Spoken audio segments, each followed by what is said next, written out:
Hey everyone, welcome to Worlds Apart, a 5th edition D&D adventure show where my best friends and I get together and play RPGs and tell a really cool story. Right here on my left is Gwyn playing Astrid, the Tiefling Warlock, and then there is Hannah, who is playing Mara, the Human Barbarian, and finally Cedric, who is playing Zephyr, the Elf Paladin.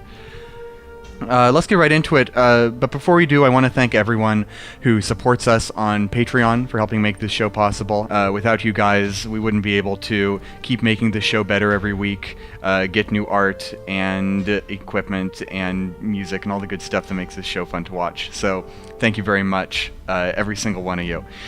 I also want to give a quick shout out to Kobold Press, our sponsor, who lets us use art from their books, like the Tome of Beasts and the Creature Codex. It just makes this show awesome. Okay, so let's get right into it. Previously on Worlds Apart, Astrid, Mara, and Zephyr spent one last day in the Auredanian capital city of Omavel. You luxuriated in the Velvet Glove, a high-end hotel, where you tried out the baths. Astrid had an unusual clairvoyant experience that she couldn't quite piece together. Mara received an enchanted great axe, courtesy of High Priest Ashval Marin and the Church of the Six Gods. From there, Mara urged them to visit Tico's parents, or guardians, a trio of elven refugees who were living out in the farmlands at the very edge of the desert west of the city. They were devastated by news of Tico's loss, but Yunang, the most collected of the trio, thanked Mara for delivering them the news and wished all three Lightbringers safe travels. Zephyr received a woven grass bracelet from one of Tico's parents as well. It's a little unusual. If it possessed any actual power, Zephyr doesn't know what they were, but it seems, if nothing else, to be a pretty keepsake. Zephyr also traveled to the river that the Omavelesian farmers, most of them elven refugees, were working. Zeph, over the next 8 hours, cast a powerful plant growth spell that invigorated the crops and promised all of these farmers a bountiful harvest in the year to come. With their business in Omavel concluded, you three Lightbringers departed on your quest. You would journey across the Omatok Savannah, the Sea of Golden Grass, and through the mountains to reach the frigid Nortok Steppe sometime in the future. In your journey across the savannah, you encountered a brutish, ugly-looking giant, and you are now pursuing him into a nearby forest. So that's where we pick up. You are all three mounted on the horses that you received in Omavel, and you are full tilt, rushing towards the tree line that this pelt-clad giant has just disappeared into. You can feel the rumble of the horses' hooves beneath you, the grass, the golden grass of the savannah is parting in your way. Are all of you just dead set on pursuing this giant, or are you taking a look around? I know Astrid is. I remembered the cool thing I wanted to do. Oh, good. All three of you are pretty focused on pursuing that giant right now?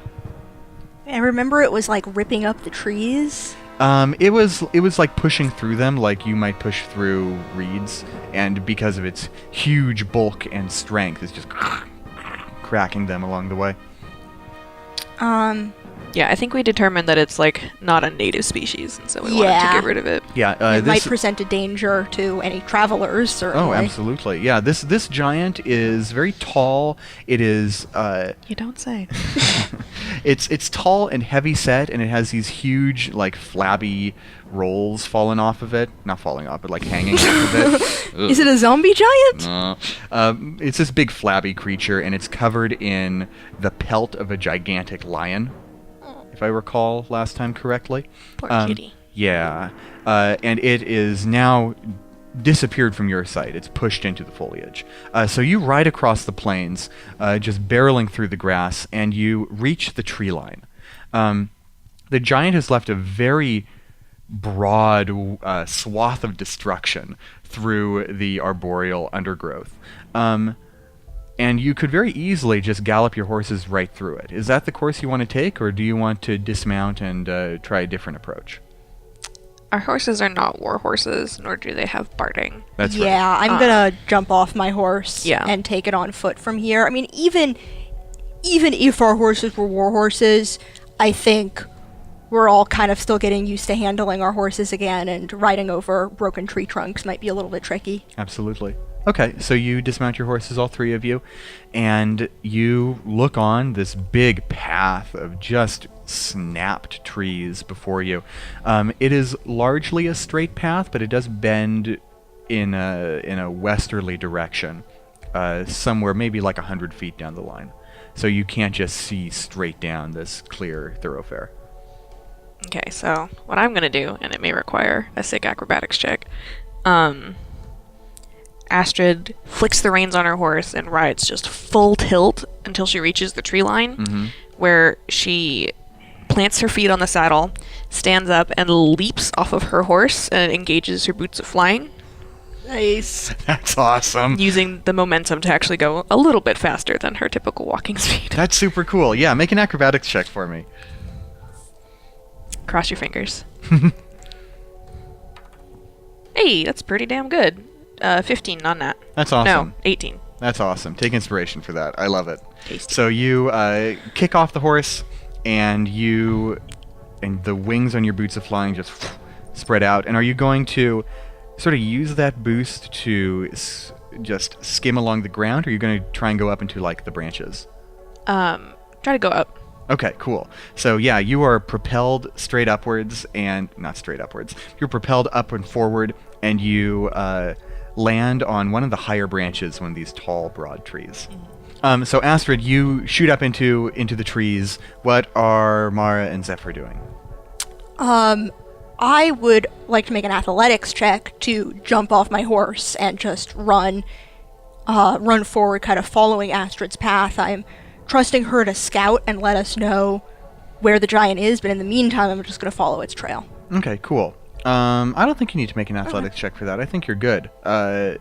Do make a survival check for me, though, if you're trying to follow its trail. I mean, It's not hard. you said it was like 10 feet of shattered trees, Make a but sure, survival if check. you want me to. What did you roll? Is that a nat 1? It's enough.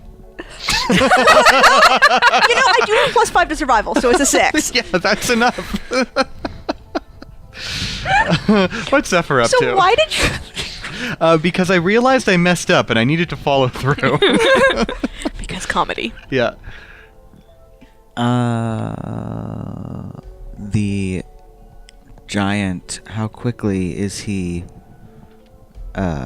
gaining a lead on us? So he has disappeared from sight, but you can still hear the thump, thump, thump of his footfalls distant in the forest. I'm gonna keep riding Murphy. Okay. Go ahead and make an animal handling check to make sure Murphy can hop those fallen logs and other rough bits of terrain. Come on, Murph. That's a 14. Yeah, so you managed to keep good control of your trusty steed. I think I've had the most experience with horses. Yeah. So is there anything in particular you guys are going to do to follow this giant, or are you just going to do your best to stay hidden and follow the main path?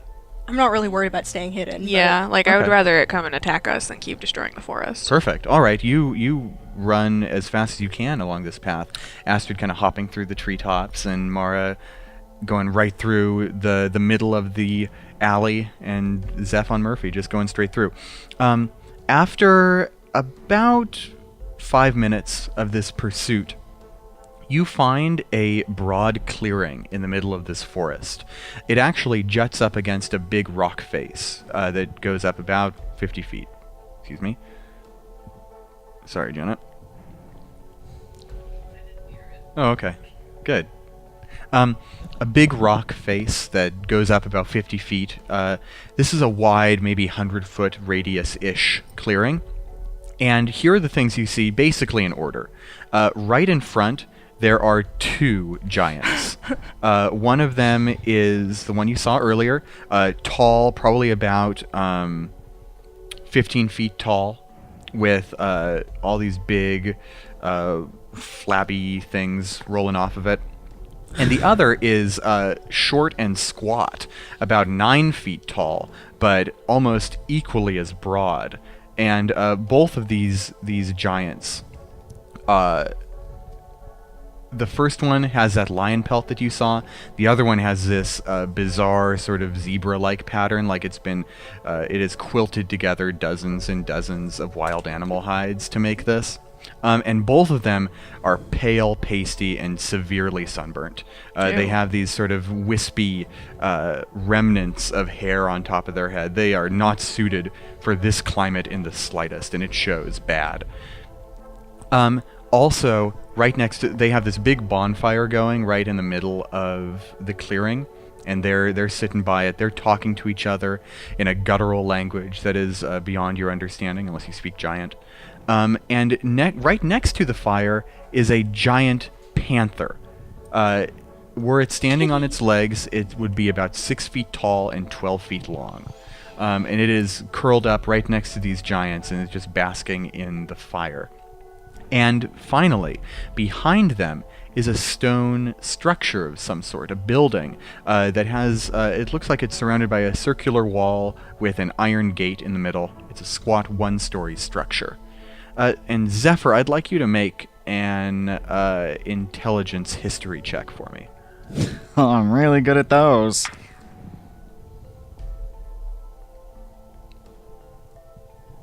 4. Oh. Okay. Are the giants carrying any weapons, or are there any weapons? in the Yeah, camp? they have weapons right next to them. Like clubs or something. Let me double check. 'Cause I know exactly what I'm about to do. Do you have to make us fight a cat again? I don't want to fight a cat. You won't. Oh.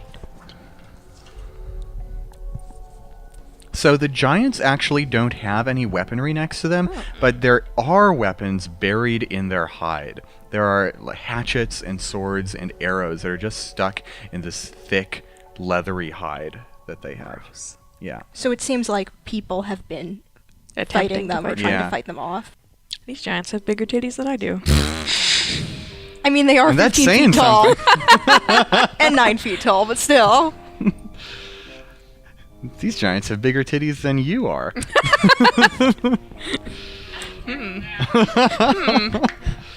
Okay. So you see the 3 creatures and the structure in the distance. And I cast Charm Monster Oh. On who? on one of the giants, the taller one, let's say, and the cat. Because I can Oh, target wow. 2 creatures Oh, wow. at 5th level. So let me get a wisdom save. Absolutely. Gonna hazard a guess they're not good at those. No. All right. Here it comes for the giant. That is going to be a 15. Nope. Okay. Here's it's going to be for the cat. Not even that. So they both fall prey to your charm, and they notice you because you are charming them. Mm-hmm. But as soon as you step forth and they turn their gaze to focus on you, they instantly view you as their best friend and closest ally. This giant that you charmed sort of stands up from a sitting position. The taller one or the shorter one? The taller one. And it looks at you, and it says in Oh god, it talks. giant, first of Oh. all, "Roar!" Aster just waves jovially. She flies up so she can look it in the face. How close? I mean, like, a good 6 feet away from his face, but You're really close, and he starts sort of babbling happily at you. He switches to Dwarvish for a moment. Do any of you speak that either? No. No. So really, all you can tell is that he's bilingual. Mara was about to pull her axe out, and now she's like, huh, I guess they're friendly. And May. Also, Astrid's gonna land next to the giant panther. How giant is this cat? it's when it stands up, it's 6 feet tall and 12 feet long. On its forepaws? Mm-hmm. Okay. Well, no, when it's standing up on all 4 paws. Yeah. So it's like taller than a horse, basically. Big boy. Yeah. Oh Lord, he coming. And this giant panther stands up, and it kind of towers over you a little bit, and looks down and opens its mouth and gives you a big lick, just from waist to hair. Wow. And I'd like you to make a strength save. Sandpaper. Barbed tongue. 8. It licks you, and it just knocks you flat on your back as it does so. Okay, so the cat's knocked you over. It's giving you a big lick. It's purring right next to you. Laying on me? Okay. It has it has one gigantic paw like on your foot, but it's just got crossed paws and is sitting down.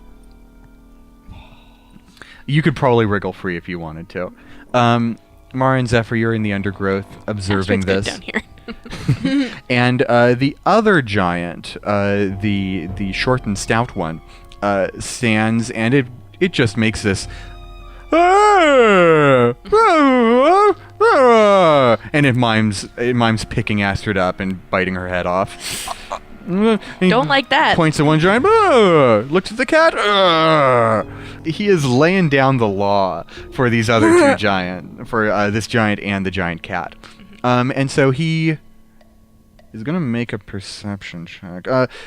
Actually, how about are you trying to be stealthy, or are you just standing out in the open, the two of you? I mean, we're not in the open, but I wasn't particularly trying to be stealthy. Okay. In that case, what is your passive stealth? What is 10 plus your stealth? 12. 12? And how about for Zephyr? Does it matter that I have disadvantage on stealth? That counts as a -5 to your passive stealth. Yeah.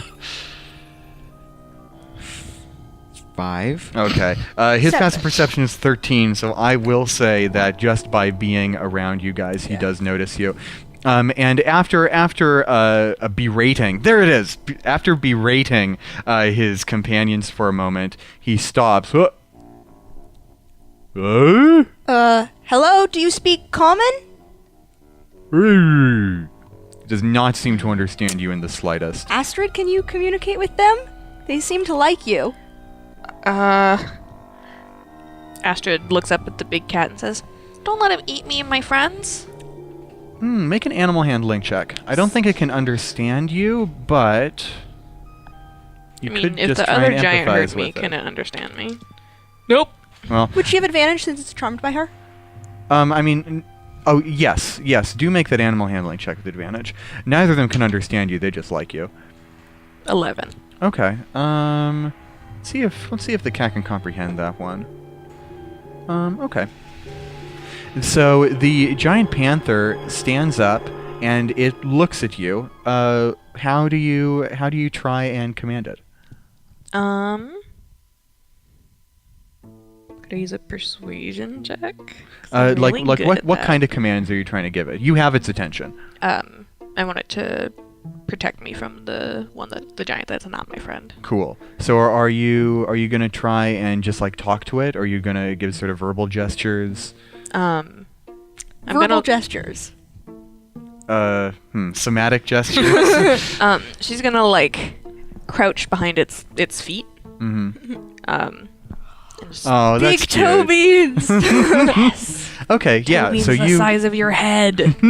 So you hunker down behind the panther, and it looks around, and it sees the other giant menacing you, and it goes. Arr. So everybody, roll initiative. Tasty. Sweet. 21. Hey, that's pretty good. So Astrid has. Can I ride the cat? But if you made a nice animal handling check, you could try that.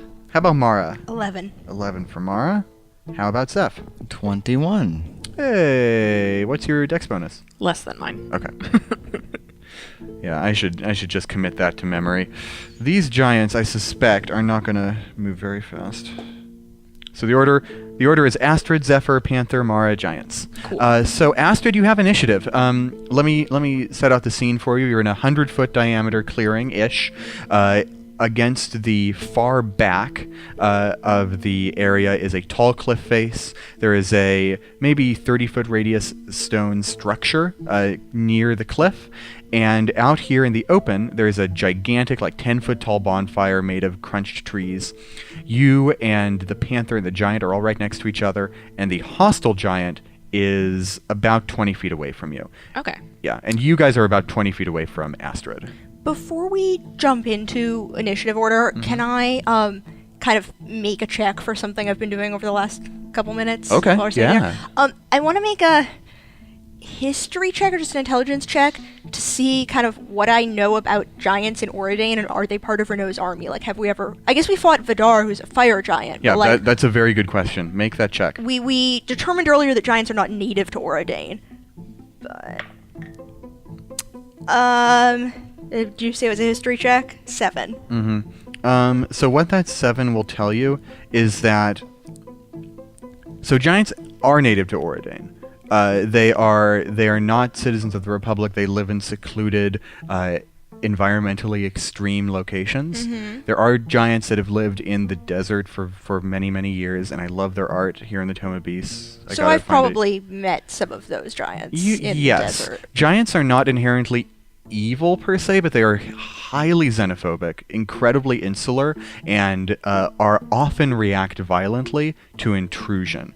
It does seem a little weird to you that these giants are kind of on the warpath, but many of them did side with Renault during the invasion.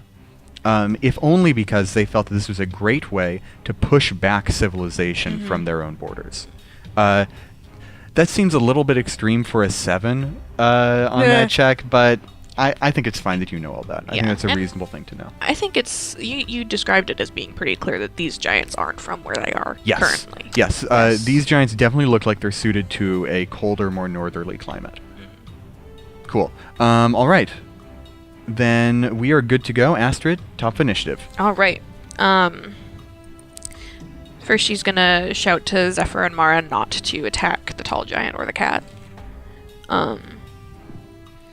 And then she's gonna like pat the cat on the flank, and like try to climb it.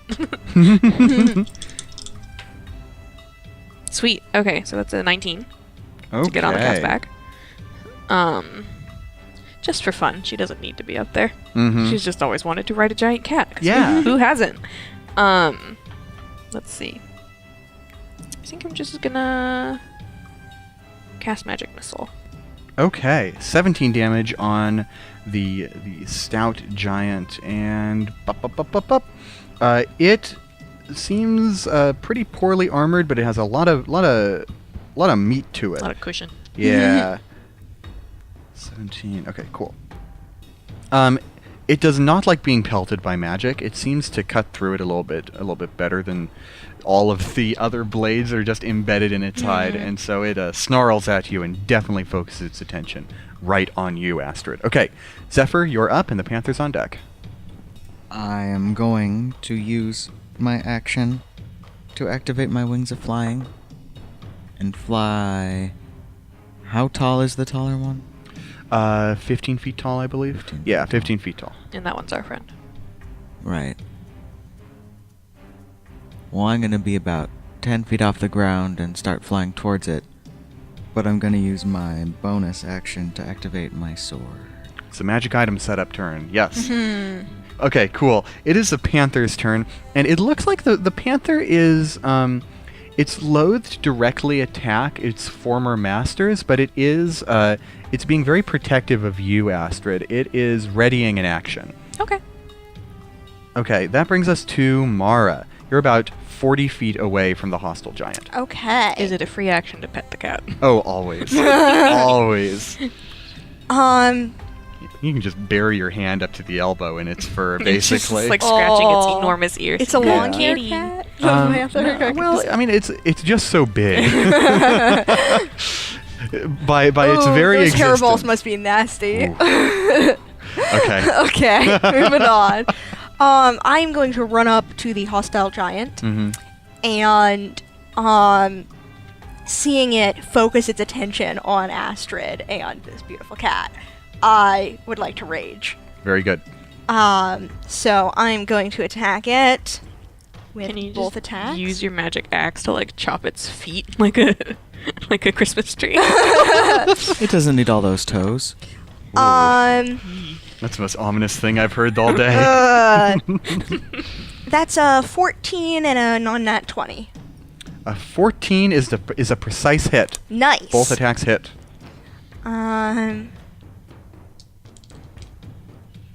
That is, let's see,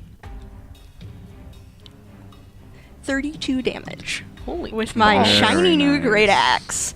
So you cut right into this guy, and he actually has like this big cord tied around his right leg, and you sever right through this long length of rope that Nice. was kind of binding a very bad bandage to an Aw. earlier wound he had received in battle, and it just. Urgh. It is now the giant's turns, and the first thing that the giant you just attacked, Mara, is going to do is multi-attack, do 2 slam attacks. So here they come. Against me? just belly against flop you. attacks. Yeah. The first one is a 25 to hit. That hits. The second one is a 22 to hit. That hits. So I'm going to do 2 things. I cast benediction on Mora. Is that a reaction? It's an action. It's not. Yeah. Aw. So first off, Okay, I'm raging. I'll take off damage. you are going to take... You're going to take 25 bludgeoning, cut in half to Oof. 12. And now, because both of those slam attacks hit you, so it's boom, boom, and the second one picks you up. You are now grappled. Ruh-roh. And now, as a bonus throw action, away. he is going to slam you into the ground and sit on you. What? As a bonus action, he's going to use his Sorry, I squatting shouldn't pin. laugh. His You are what? grappled and restrained. Yeah, you are grappled and restrained underneath the giant's butt. Can my axe at least be hurting him? Just sort of like sitting on a thorn. Yeah, exactly. Yeah, Like when you sit on your he- keys and you can't really feel it, and you're like, where the hell are my keys? Yeah, it's the axe is not so much hurting it because of its broad cutting surface. You know, it's like how sitting on a bed of nails is anyway. So that's where you stand, Well, or, lie. or don't stand. Under a giant's flabby butt. We come back to Astrid atop of initiative with Zeph on deck. Okie dokie. Actually, no, sorry. The other giant has not done anything. The other giant that is now friends with Astrid looks over to Astrid and says, "Whoa, whoa, whoa, whoa, whoa, whoa." Get him off her! Make a persuasion Persuasion. check with disadvantage. Party foul. Here. Okay, well that's still a 15. Okay. I have a +8 to persuasion. So you kind of play a game of charades with this giant, and you got a 15. He was going to try and interpret what you just said. And so he rolled a 4, and he just sort of looks at tasty. you. Huh? And that is going to be his turn. Oh. Can I try again? You're gonna, wanna- no, you wanna you're give giving him him inspiration? advantage. No! Oh no! 0. Time to die. Okay, now it is Astrid's turn. Can the fact that she gave him inspiration count for something when the charm monster wears off? I'll consider it. We'll be gone by then. It lasts an hour. Okay. It is now Astrid's turn. If only I knew a stronger spell that dealt force damage. Could just blast him off her. I think... Bigby's hand would be a fun spell for Astrid. Ooh, spoopy. I think what I'm gonna do is cast Eldritch Blast. Nice, nice. Um, Oh, you know, there is an Eldritch Blast that does Oh pushing. yeah. Yeah, I you don't can have take that it right as now. an invocation. but I can trade it when I. 'cause Yeah. this is I think the first time I've ever used Eldritch Blast. Okay, so I need to roll. What kind of warlock are you? The swordy kind. Yeah. Don't like that. That's Aw. a 12 to hit. Oh, nope, that is a miss, unfortunately. Sweet. Bonus action. I'm gonna heal Mara. Thank Cool. you. Oh, you don't have to see me to do that, do you? No, Is she Okay. completely No, you obscured you by the are giant's not, ass? you are not enveloped by the Oh, giant's thank ass. goodness, I can still breathe. Well, that's 3 hit points. Okay, thanks. Okay, so I Mara. already wasted all my cool shit for the day. Yeah, I just wanna let you know, Mara, that what you're feeling is 1,000 to 1,500 pounds of giant on you right now. So I know I said I was raging before, but I'm really mad now. That smells awful. Zeph, that's your turn. Oh, oh boy. If I swoop down and come up, like stick my flaming sword in his crack, would he do the cartoony thing where they're like, oh, and they have to stand up and grab their hiney and jump around? Hidden leave you to 1,000 years of death. Yeah. Well, now that you've said it, he has to. Okay. Also, grand use of the word hiney. That's a 15 for one, and the other was over that. Awesome. Yeah, both of those hit. Roll that damage. I like to imagine that the second one isn't a separate strike, it's just you stabbing it deeper. Yeah. Yeah, so roll that damage, and Roasty I will giant make a ass. Constitution save based on that damage. Is sitting down in the middle of a battle kind of like maintaining concentration?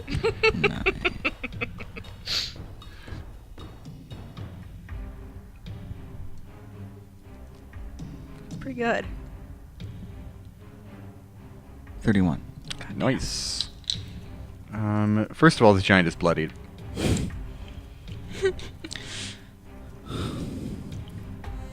I'm sorry you're gonna get butt blood on you. Ooh, that's the worst sentence I've ever heard. It's the same as any other blood, Honestly, presumably. the blood is better than everything else. Like, this giant, yeah. 31. He's gonna have to beat DC 16. Do you have Constitution. prestidigitation?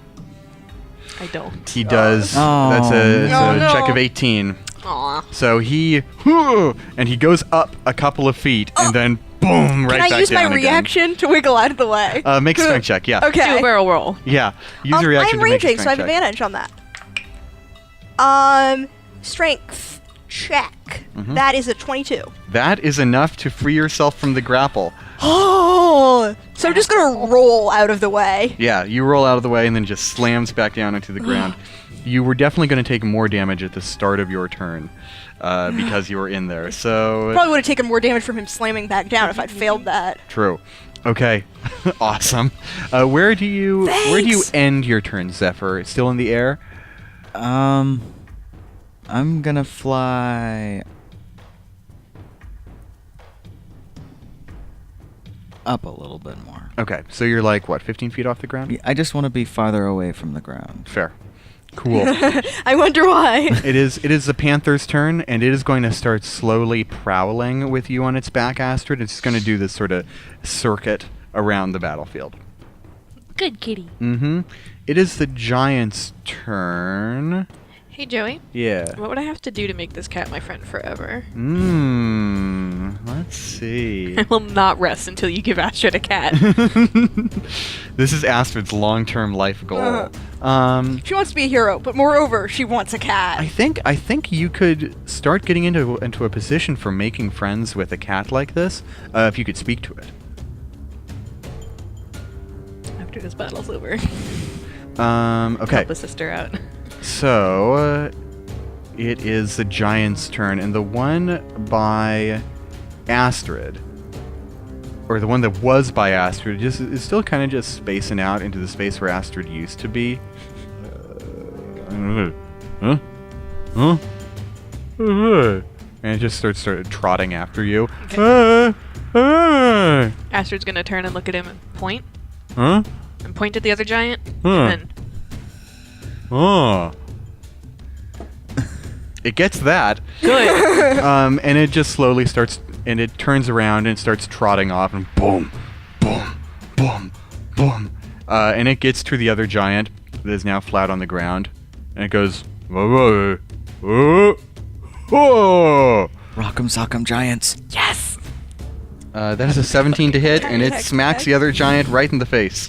Bops him right in the nose. Yeah. Which nose? He probably has like 4 of them. 4 noses. I guess that's not how noses work. I'm taking a chance. Never mind. I'm sure glad faces don't work like that. The bigger your face gets, the more noses you grow. Doesn't everybody knows that? Oh my god. This giant takes 9 damage. Purely from this nose discussion alone. Boop him right in the snoot. Yeah. A bop Snap right in him the in the snot. bot. It is your turn. Lovely. I'm gonna hit him. And Mara clenches her fists on her axe handle and growls a word in Old Valashi, and her spirit wolf shield springs to life, snapping and growling at this giant. And I am going to reckless attack that giant. Nice. So, first attack, that is well over 20. Second attack, that is also well over 20. Nice. Double 16s. Jeebus. No crits, sadly. But I am just going to slash at the wound that I uncovered. 5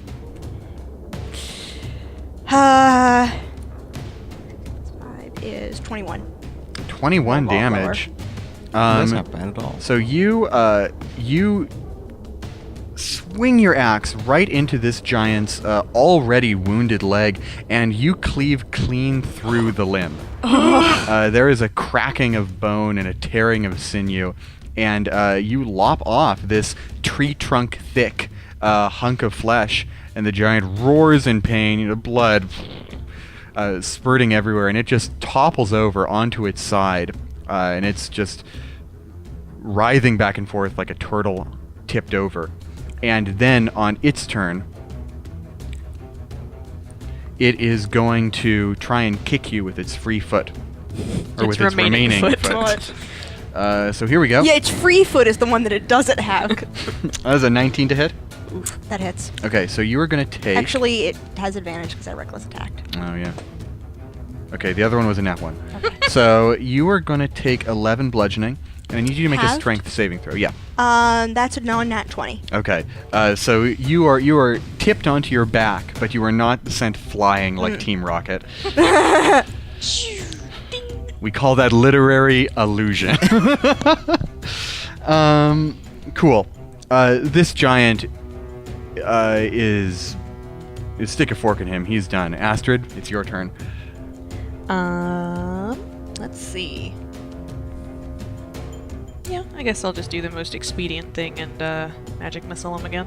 There's no way in hell that magic missile doesn't kill this giant. His 4 hit points left. It's impossible not to. Oh, you need to add all of those then.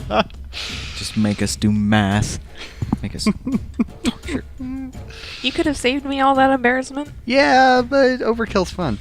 Anyway, so your magic missiles shoot through the air, these stars, and just pummel him in the face. He's seeing stars, and he tips back and collapses with a little shudder of the earth.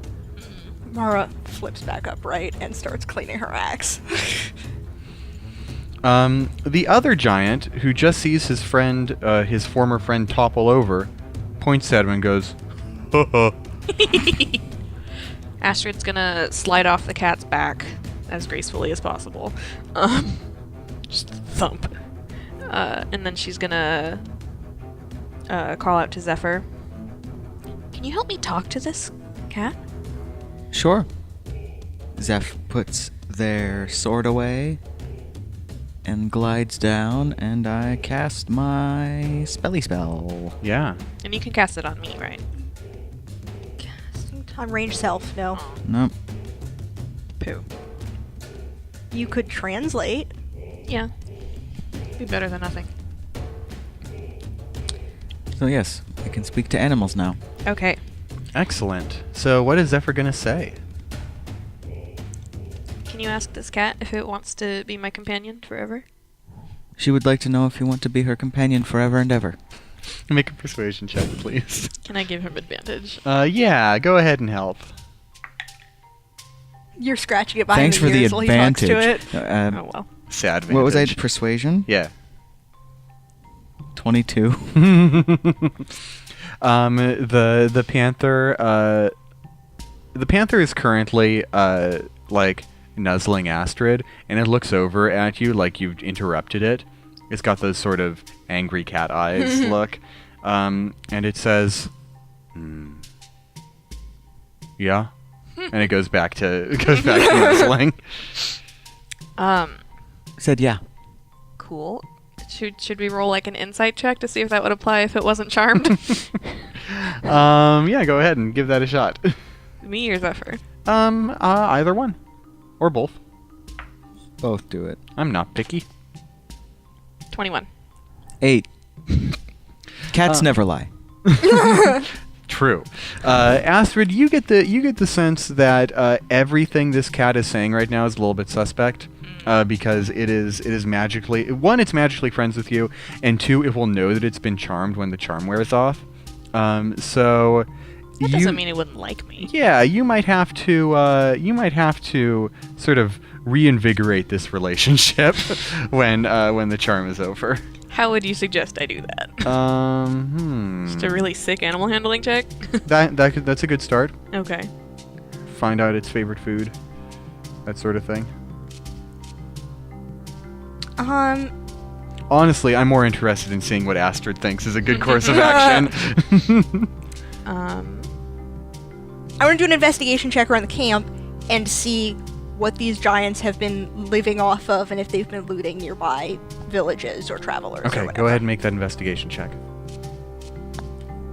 Nat 20. Beautiful. Hey, love that. You look around this camp, and it looks as though they've been traveling pretty light. They have these 2 big backpacks made of leather, but they're just about empty at this point. There are, scattered around the camp, there are a lot of, like, tree trunks with teeth marks in them, like they've been trying to eat trees.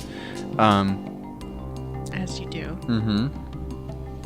And it looks like there are the bones of what look to be large, like unusually large herd animals.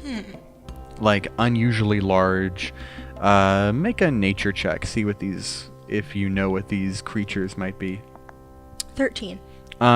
They have definitely been chowing down on creatures like giraffes and zebras. Like you saw, the first experience you had with this giant was it trying to nab a giraffe from the savannah, but it was not able to do that. But it looks like it has had more success in the past, and so there's just a lot of old animal bones that they're keeping in their backpacks. Gross. Judging by the weaponry they have in their hide and some of the bits of scrap armor that they've taken with them as trophies, it does look like they have had some hostile interactions with people as well. And the little stone structure? What about it? Do I get to investigate it as well as part of that? It's definitely separate from the rest of the camp. Okay. Yeah. I'll check that later then. It's its own little piece of thing to explore. Yeah. I'm gonna like fly up to the giant that's alive, and like yank an axe out of its flesh and heal the wound. Okay, so you yank and it goes. Oh. Should I roll healing light for that? Yeah. 5. Nice. That's really good. And that little wound that the axe was in knits up quite perfectly. And it gives a little happy, hey, and gives you a giant thumbs up as that happens. And it looks at you, and it kneels down by the cat and starts like very, very gruffly, like petting it, sort of claw hand pet. And the cat starts purring. The giant panther sort of lifts up and puts its front paws over the giant's shoulder while looking right up at you, Astrid.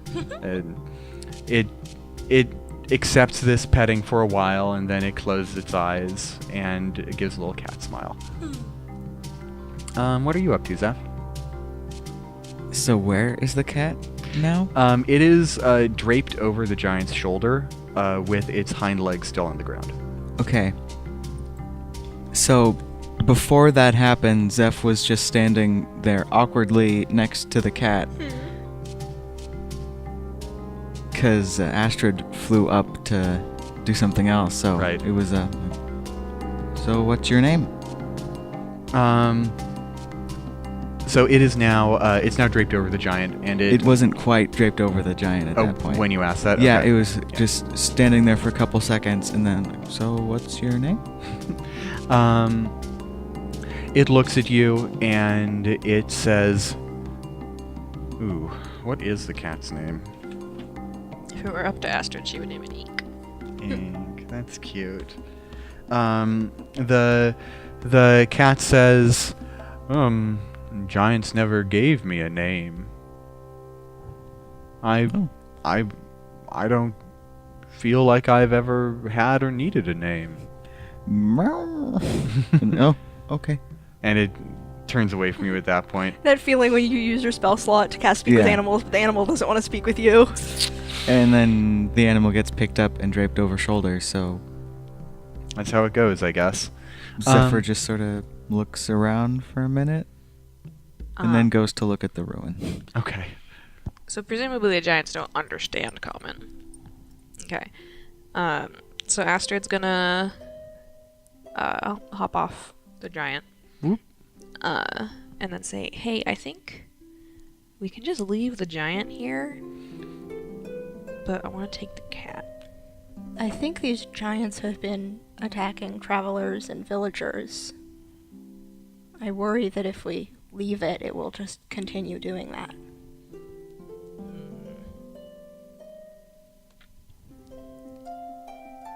But see, I really want this cat. Like, she's like doing mental math, and it's just like, we have X number But of minutes. Astrid, honey, it'll take a lot of money to feed a big cat. We can hunt. But Mom. But Mara.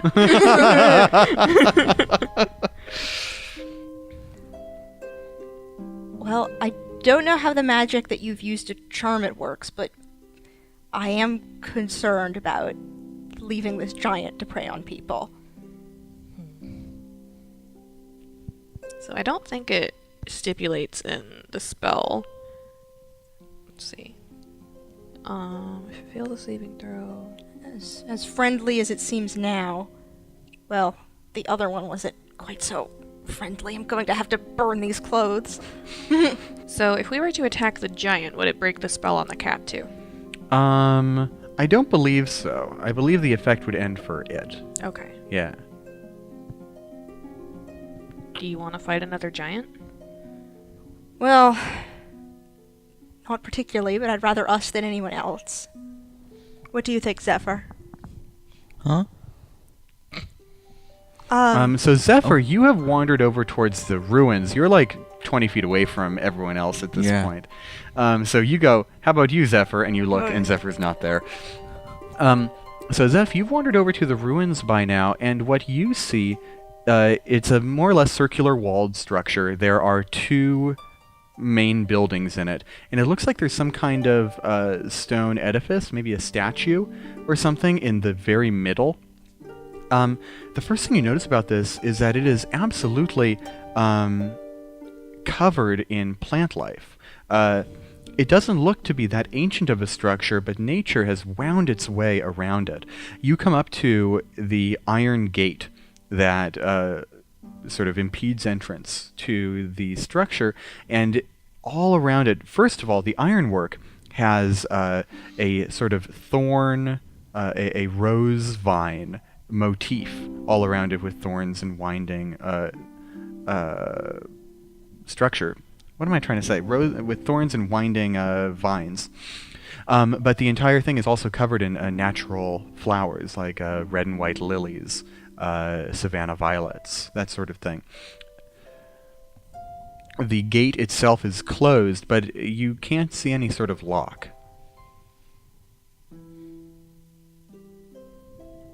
Does it open?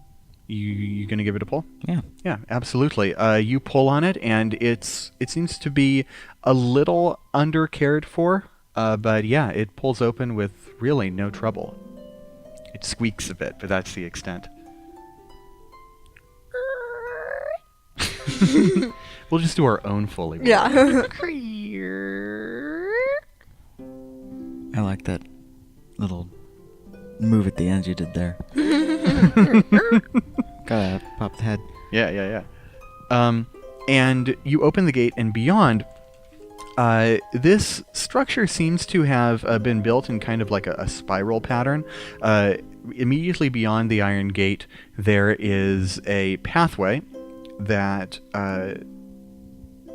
goes north and then curves northwest all around. And there are other walls, other than just the buildings, that are keeping this curving pathway curving along. The ground is not stone. The ground is grass, just like the rest of this area, and little flowers are blooming all over the place. They're even climbing the walls. Zephyr will start walking back towards their friends. Okay. You take note of that, and you head back to the rest of the group. Zephyr, were you checking out that building? Mm-hmm. Find anything? Looks interesting. I don't want to go in without you guys, though. We're plan. trying to decide if we wanted to fight this giant right now or later. Oh. The giant looks over from petting the cat as you're all in the distance and goes, "Hey!" And goes back to...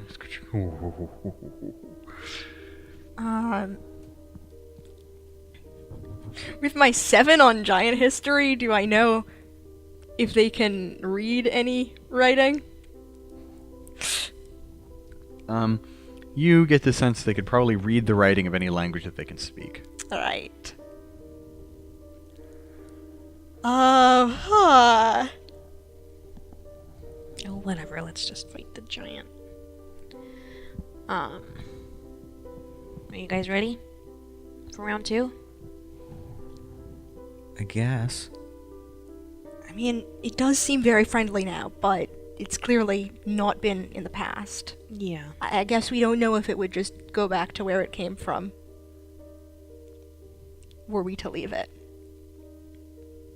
I don't think it would be. I didn't find any, insignia or signs that these giants belong to Renault's army or anything, right? Nope, no flags, no badges or anything. Just wild giants. Mm-hmm. That seems to be what it is, yeah. If only I could speak giant. I don't think there's a whole lot else we can do, guys.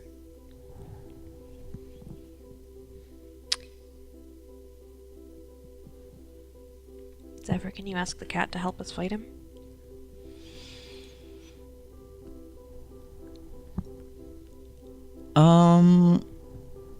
Excuse me? Huh? If hypothetically we were to fight your friend here, would you fight with us? The cat rolls off the giant and plods towards you, and it looks you square in the eye, and it says, "Who is asking?" "Oh, I'd do anything for her." It says he'd do anything for you. Okay. Can you tell him that the giants have been hurting people nearby and we need it to stop, but we can't communicate with it, and also it's probably going to kill me in about 45 minutes.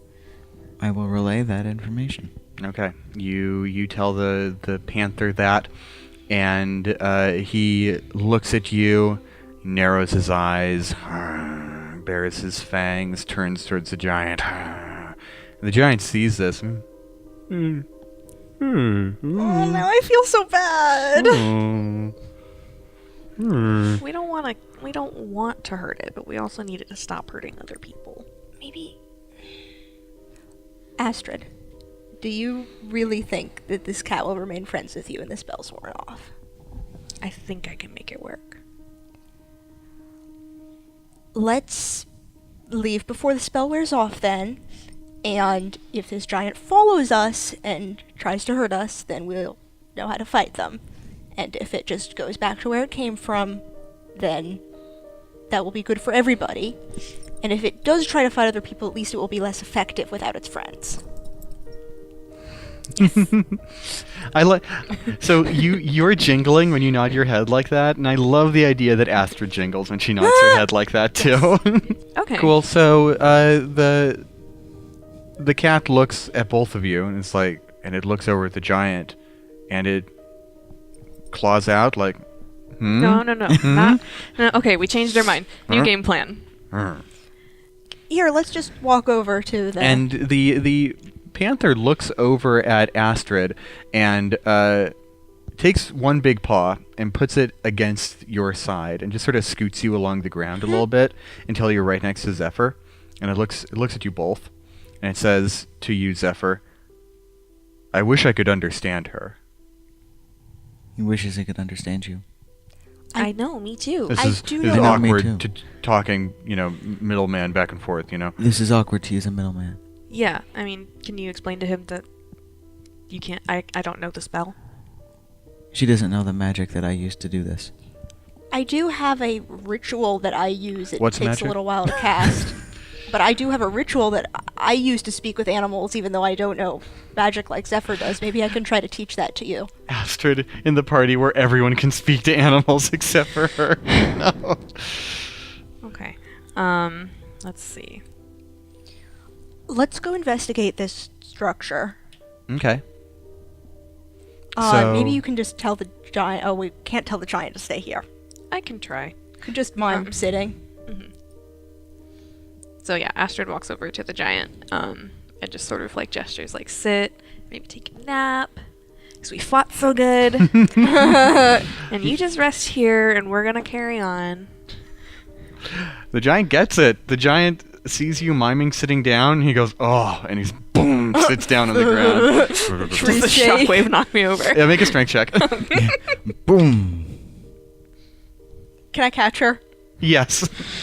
That's a 2. He's bowled over off your feet, but Mara grabs you. Hi. Okay. So you make your way towards the structure. I'm gonna give Astrid some strips of, like, jerky or something that she can feed the cat. Okay, and the cat just plods alongside you. I just got to impress on you as it's traveling with you how frickin' big this cat is. I mean, it is as wide as two of you standing shoulder to shoulder. Oh, our horses are gonna hate this. It is easily larger than the horses. It would eat those horses if it could. So you make your way into the structure, and the panther narrows his eyes at the narrowing passage beyond, and it says to Zephyr, "I don't think I can fit in there." And what it does is it leaps up on top of the wall that spirals along, and it just sort of kitty highways its way along the wall around the edge of the structure.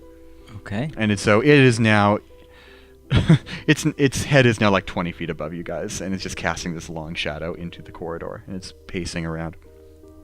So you walk in, you push through this rose petal or rose thorn adorned gate, and you feel sort of a sweet scent of floral blooms surround you. You walk into this curving passage, and you see on your immediate left another iron fence. It's not a gate, but it's like a 5-foot span of fence with much the same design. And through it, you can see a little courtyard. You can see what looks like the back of a statue. It looks to be humanoid in form, but from the back, you can't see too much. What you can make out there is you can see like a left leg, a bare left leg with some kind of long floor-length skirt with like a slit that goes up to the thigh. And the whole leg of the statue is enwound with flowers, like natural flowers that have grown up around it. Can I climb the fence? You could. You get the sense that the path you're following will get you around to this side too if you follow it for a few more feet. Okay, fine. Okay. So you turn the corner and you make your way into this main courtyard. There's two buildings you can see. One is very large. The other is a little bit smaller. The one on the left is small. The one on the right is large. You can see two visible doorways. They're both made of wood, and they too are just sprouting with flowers and other, some of them are beautiful lilies, violets, others are like little weeds that have grown in the cracks of the wood. But right before you is a grand statue. Let me see. It is a tall statue, probably 12 feet tall, depicting a broad-shouldered woman with long, past shoulder-length curly hair and a prodigious belly. The woman depicted is mostly nude, save for a long, simple skirt with slits at both thighs. The statue is entirely covered in blooming flowers, violets, savanna daisies, and red and white lilies. Even the statue itself is depicting this woman with a crown of stone flowers, in addition to all the natural foliage that has grown up around her. Zephyr, is that Kieva? Beyond a shadow of a doubt, it is. Yeah. This must be an old temple. Astrid's not sure how to, pay respects to other gods, so she just bows. Mm-hmm. You feel like that's a suitable thing to do. Mara nods to the statue. The statue smiles passively back at you. Her eyes are open, they're wide and expressive, and her face is fixed in a comforting smile.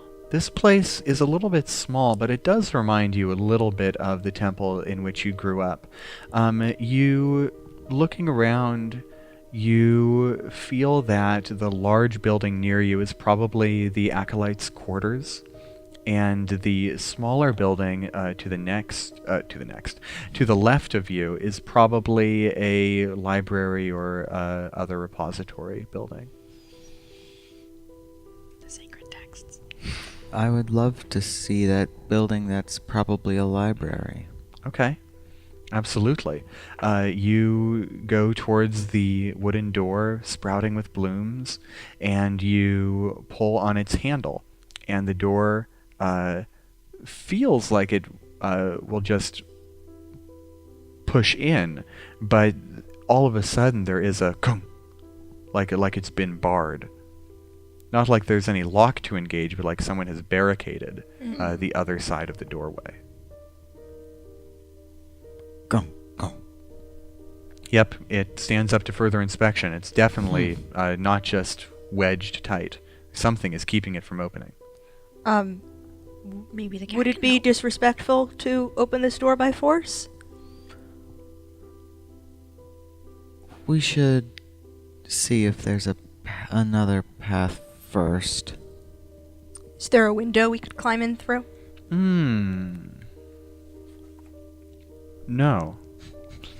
We could ask the cat. Did the temples ever have underground passages? I would imagine that certain temples to Kieva would, but this one seems so small, it seems unlikely that there is any sort of underground network. I mean, given there's only these two buildings, that would be a little bit unusual. Mm-hmm. Did your temple where you grew up have an underground passage? It's a secret. Secret tunnel! You're not supposed to know about it. I mean, I can probably open it, I just don't want to offend you or anyone else. Had we ever heard of another temple to Kieva? Oh yeah. You definitely heard of plenty of smaller shrines.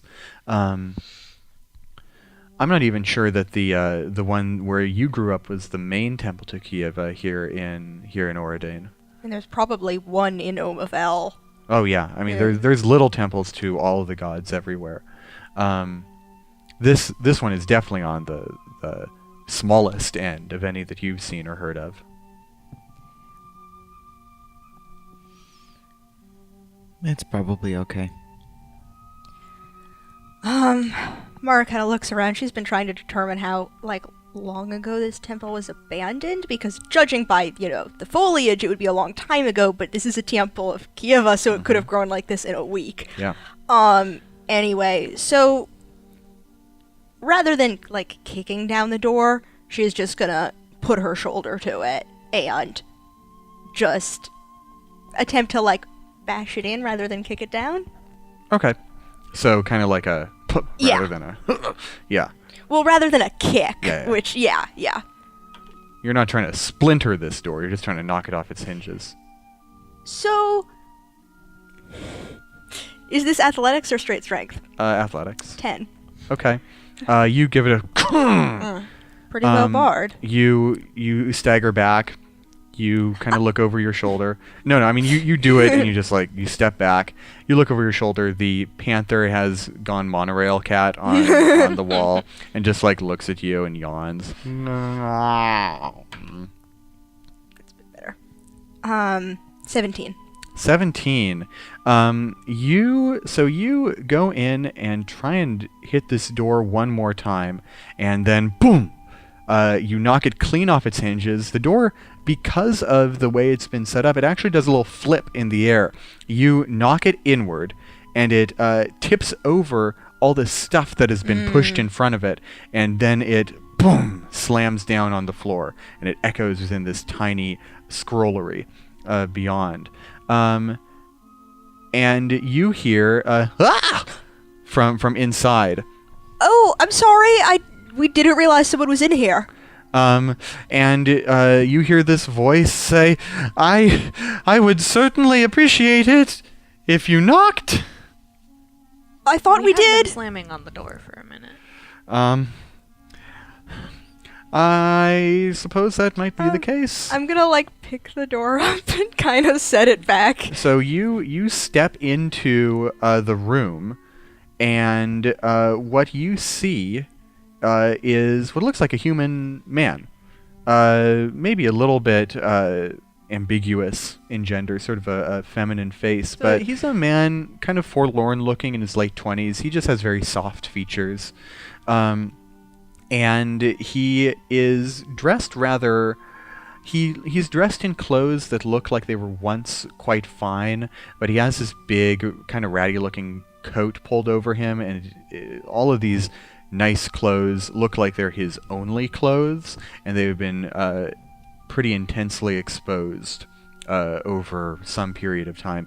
He has shock white hair and very strong dark eyebrows, but most strikingly about this man is that he has a long scar from his left temple all the way down his left cheek, and morning glories are blooming from it.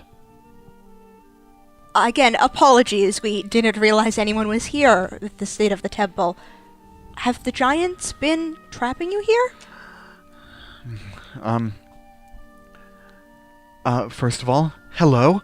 My name is Basil Theodore. Yes. It's a pleasure to meet you, madam. His name is Basil. Basil Theodore. Basil Teddy. You are very big. Are you from around here? I'm from the desert, the Valachi desert. Oh, thank God. I was worried the customs had changed in the since I had last been in civilization. My name is Mara. How long? It's a pleasure to meet you. How long would you say that's been? I didn't know that you had friends with you, This Mara. is my friend Astrid and Astrid? our friend Zephyr, who is a paladin of Kieva. Oh dear. I hope I haven't offended by making camp temporarily in this old abandoned structure. Oh, no. Very good. Pleasure to meet all three of you. Again, my name is Basil Theodore. Nice to meet you. What was it you asked since I had last been in civilization? Yeah. Your tone suggests it's been a while. Oh, it's been some time since I've been in a big city. And his memory casts for a moment this dark shadow over his face, and then he brightens up again and says, probably about a year and a half since I was last in a major city. I've been around small villages mostly for the last time. I'm a traveling herbalist. And he points to the wheelbarrow that he keeps that has been sort of shoved into the corner of this room. It looks like it is a farmer's wheelbarrow that has been haphazardly upscaled into something of a mediocre cart. My mother was an apothecary. Very good. Was she a traveler like I am? I might have met her.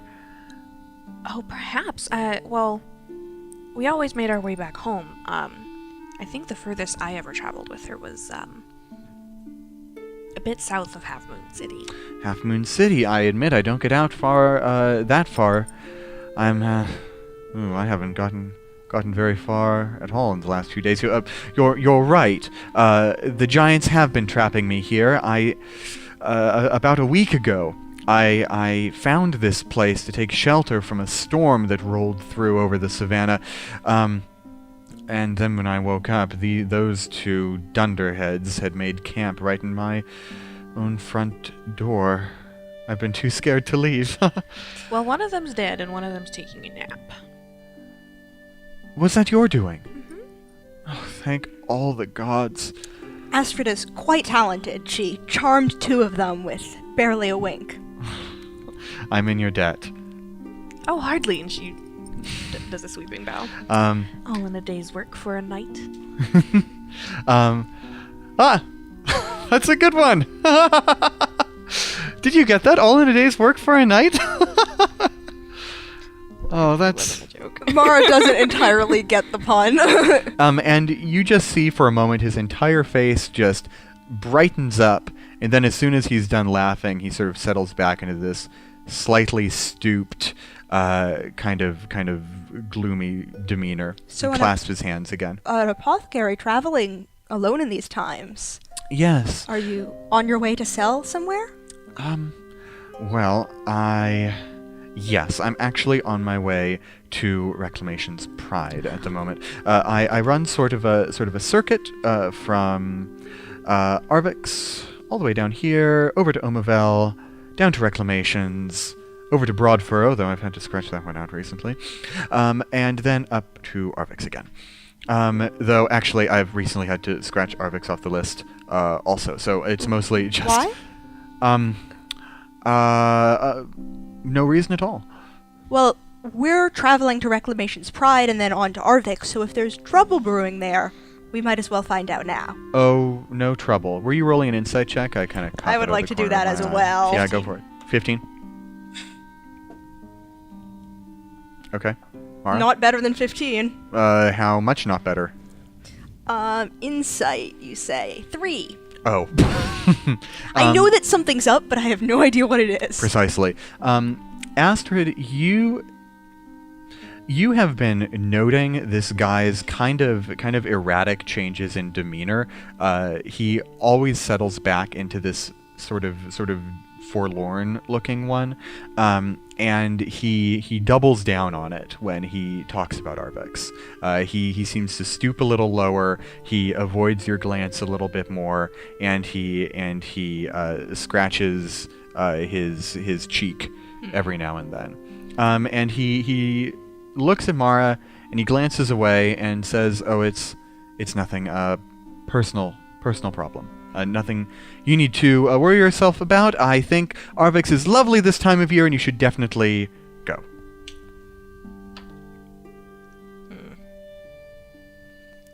I rolled 11 for persuasion. Mm-hmm. And I know how I would do this, but it's probably not how Astrid would do it. She clasps her hands and says, "You don't have to hide anything from us." Ah, I see. So that's an 11 on persuasion. That's very Astrid. Mm-hmm. He rolled a natural 20 on his sort of opposed check. And he says, "You are absolutely right. I shouldn't try to hide anything from you. wonderful heroes whom I just met. Would you, and he totally changes the subject and turns away and says, could I offer you anything from the cart, as thanks for saving my life and my business? I was probably going to starve in here if this occupation went on much longer. Well, we'd be happy Astrid to. hates liars. So she, without any frills, summons the Swan Blade. Shrink. Mara starts like saying, "Well, we'd be happy to pay you for your," but then Astrid is. Yes. So the blade comes out, and he has actually turned his back to you. So there's a little flurry of sparks and shing. Astrid clears her throat. He turns. Oh! I suggest you tell me the truth. What would you like the truth about? Arvix. Make an intimidation check with advantage. Can I make an insight check to see if he was telling the truth about it being personal? Non-nat 20. I think you're gonna find out quite soon. And I know where he this guy's gonna piss his pants. and he looks at you, and he trembles for a moment, and then straightens his back and stands up tall and looks at you with a surprisingly fierce gaze. He seems rather changed from just a moment ago, and he says, "Yes, I'll tell you about Arvix. I used to live there several years ago. I would always take my route around the savannah. Even in times of war, I would do this route because it was important to me. It was important to my fiancée. I met her along that route. We traveled together for a time, and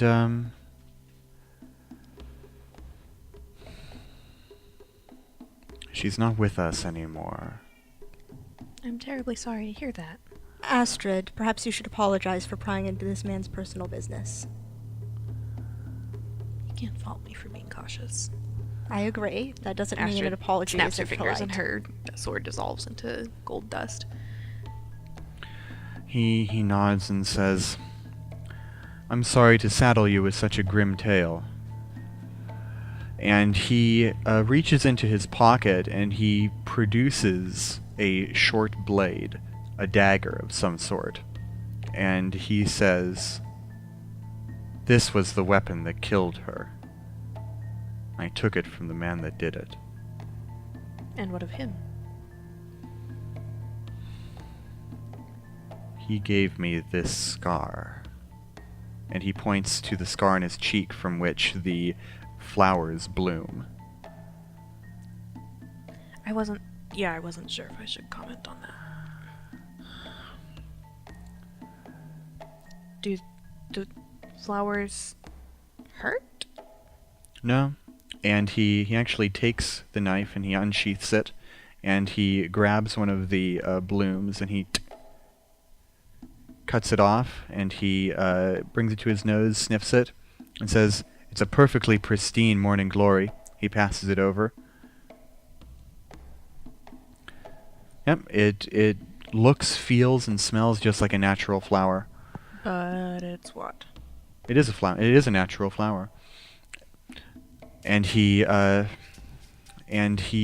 holds up the knife and says, "It'll grow right back in a day or two. The wounds caused by this blade cause them to bloom forth when its scar is over." How unusual. "What the man did to me, I repaid him threefold." And he sheaths it again. "I've been keeping it with me lately as a reminder. As a reminder of what happened in Arvix those years ago." And his conviction seems to drain away, and he stoops a little bit, and he nods. He furrows his brow and says, "And so now I'm just headed to Reclamation's Pride to sell a few herbs and such. I suppose my route has sort of been whittled away to just Omavel and Reclamations now, and all the little villages in between. Astrid is horrifically ashamed of herself. He does not seem to have the wherewithal to realize it. She's like kind of just staring at her toes, and she bows her head. I'm so sorry. It seems like fate for me to have wound up trapped in this place where flowers seem to bloom everywhere and they claim everything, no matter what anyone does to stop them. It is a beautiful place. So those giants? Oh, yes. Well, we dealt with one of them. The other shouldn't be much of a problem. As long as we get out of here. We should get quick. going pretty soon. Perhaps we could accompany you to Reclamation's Pride and look over your wares once we're suitably far away from this area. Certainly, I would be more than grateful for companions along the road. We even have an extra horse. Oh, Well, Astrid's gonna ride the cat. I wouldn't say no to a horse as long as you can hook my wheelbarrow up to it, and he pats the converted cart. We'll do what we can. So Basil nods and says, "Is there anything you need to do here at this temple before we go?" looking at Zephyr. Is there anything like left in this scrollery? You wanna sort of poke around. Yeah. 15 investigation? 18? 18. Astrid, you find on one of the shelves a leather pouch tied tight with a drawstring. And there is a little note tied to the string as well. It's sort of been shoved into a corner up on the top of a bookshelf. She had to fly to get up there. Yeah. And the note that is attached to it says this.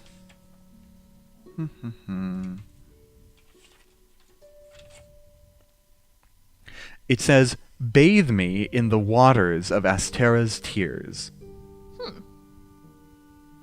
And Astrid remembers the fountain and the tower.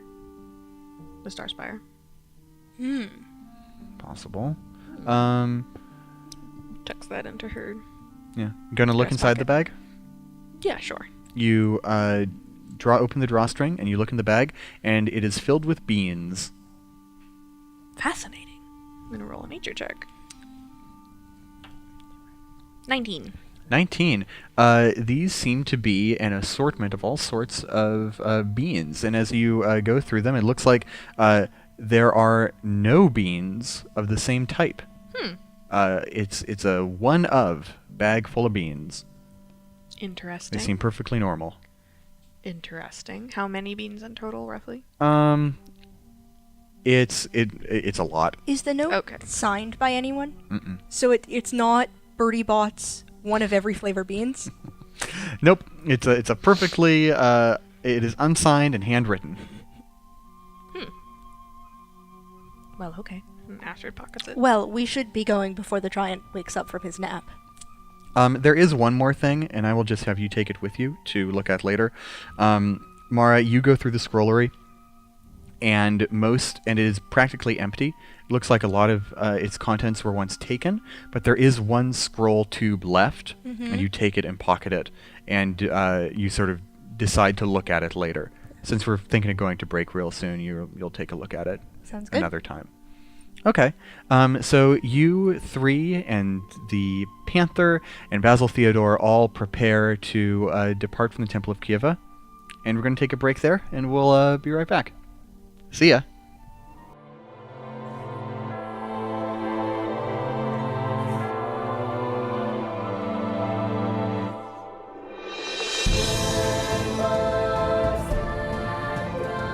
Hey folks, welcome to the middle of the episode. Before we go any farther, I just want to wish you all a wonderful holiday season. Happy holidays. If you celebrate Christmas, Merry Christmas, or Happy Hanukkah, or if you don't celebrate either of those holidays, I wish you a Happy New Year in the year to come, and I hope you have some time to spend with your family and your friends and all your loved ones. As for me, If you're watching this on the day the episode comes out, on Sunday for our patrons to be precise, it's my birthday. And I'm really feeling all the wonderful birthday spirit. I've been out with my friends and my family, really just living it up. And this episode has been a beast to complete in the short time I've had. But I hope you've really enjoyed it, and I hope you enjoy everything we're going to have coming in 2019. We're going to take a little break for the rest of the year. Going to enjoy the holidays with our friends and family. And then when we're back in the new year, we will get right back on it. More episodes for you. We have plenty more filmed. We just need to bash them into shape to get them ready for YouTube. While we're here in the middle of the episode, once again, I want to give a quick shout out to Kobold Press for some of the best 5th edition books on the market right now. Creature Codex, Tome of Beasts, Midgard Sagas, 12 Peculiar Towers is their latest book. Pretty cool dungeon crawly adventure where you can tell some cool stories with your friends using all of the high-flying towers and cool magical environments that book presents. I've got a link down to it in the description below. Please go ahead and check it out. I think you will really enjoy what Kobold Press has for you this holiday season. Also, real quick, before we head back, I want to show off another one of those super cool Wormwood dice trays that Wormwood Gaming was kind enough to give to us. Honestly, just out of the kindness of their hearts. This one is the gorgeous paddock wood that Cedric has for his dice tray. Let's take a look at it. So what we have here is a particularly beautiful type of wood called paddock. I might not be pronouncing that right, but that's what it looks like. And it is unique in that it has this very distinctive red color to it. And this red color of the wood doesn't last forever. Actually, the more it's exposed to direct sunlight, the more brown the wood becomes. So Wormwood has recommended that we do our best to keep this particular dice box out of the light, or out of sunlight anyway, in order to keep that distinctive red color. I think it's one of the more beautiful dice boxes that we've had, but I'm also looking forward to showing you the other ones. Okay, without further ado, let's get back to the second half of this episode of Worlds Apart. See you there.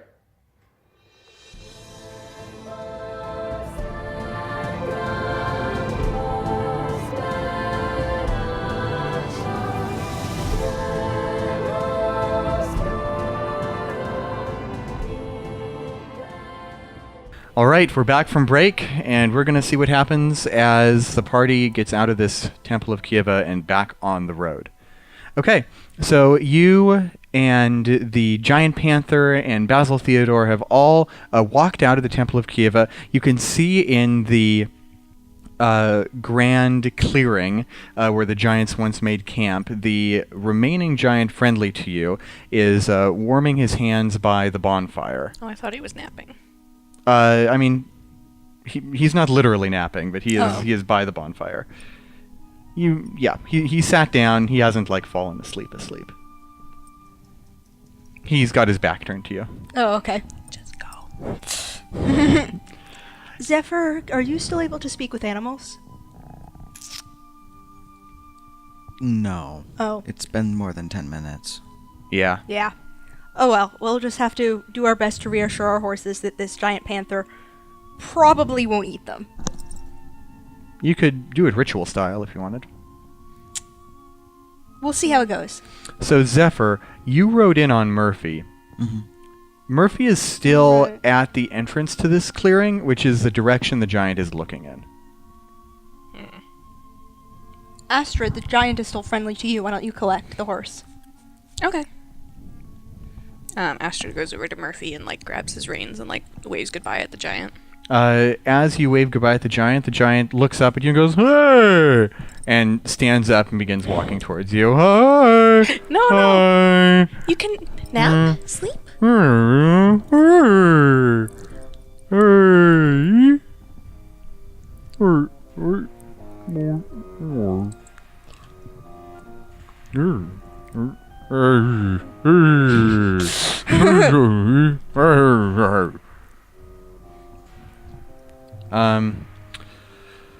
Let's see how this turns out. Ooh, okay. Yeah, he seems suitably disinterested, and he sits back down at the fire, grabs a big lamb hawk from his pack, begins tearing into it, looks at you as you go, and hey. I think I'm going to name my axe Giant Killer. Okay, so you make your way out of the forest from here, and once again find yourself on the grand golden plains of the Ometok Savannah. It's wide open in every direction like a great ocean of grass. Do you know which way you're going? We're collecting our other horses, Easy. Astrid's Yeah. down to 9. And then we're continuing east towards Reclamation's Pride. Okay. It's a little southeast from your current position. You've got a compass, yeah? Yeah, I think I have a rough map. Yes, Basil probably knows the I'm way. pretty sure you do have a map Yeah. of Auredane on your person. Yeah, I gave it to you when I gave you that physical Yeah. map that's right in front of you. So, yeah, I mean, I don't know exactly where we are, just that we're in the middle of the Ometok Savannah, but, we're gonna keep heading a bit southeast, and, at a certain point we'll come to that river, that kind of divides the Ometok Savannah. So we know once we cross the river, we should be close to Reclamation's Pride. Okay. Basil is content to go along with you. He fusses a little bit with your horse. What's your horse's name again? Ramiel. Ramiel. He fusses a bit with Ramiel to hitch his wheelbarrow up to him, male horse. And after a little bit is able to get it set up. Usually he just sort of pulls the cart himself, walking along the road with it. It's pretty small. But he gets onto Ramiel easily, and the horse seems content to pull this small extra load. The cart kind of... Oh. The cart bounces a little bit. It's such a tiny thing. It's filled with a lot of dried herbs wrapped up in brown paper, and you can hear the clinking of tiny glass jars rumbling along as it moves. And off the three of you go. Zephyr, what did you think of that chance encounter with a Temple of Kieva? Are you dwelling on it as you ride across the plains, or is it just another occurrence? Definitely dwelling a bit. Yeah? Yeah. The journey is fairly uneventful. It's... yeah? About how long would you say it's been since I cast Charm Monster? So, the first half hour of your journey is fairly uneventful. It's a beautiful day. No rain clouds to be seen, and the sun is warm, not overbearing. And after some time, Astrid, you were on the back of this giant panther. And after some time, it stomps dead in its tracks. And it looks up as if it has caught a scent on the breeze. And you hear this low growl in the back of its throat. Buddy? And it takes a wide stance with its front two legs, and it turns its head sort of half back around to look at you, and one of its great green eyes focuses right on you, and it makes a motion. It bucks its shoulders a little bit, trying to tip you off of it. Make a strength save for me. Can I make a dex save instead? No. No. I mean, depends on what you want to do. Do you want to like grab in tighter? Do you want to jump up to kind of surf on top of this bucking creature? It's kind of like mechanical bull style. Just kind Yeah. of like Okay, go ahead. Make a dexterity save for me. 16. Okay. You leap up And as soon as this happens, you land on its back, on your two legs, trying to keep your balance. And it seems surprised that you didn't just go flying as soon as it did this.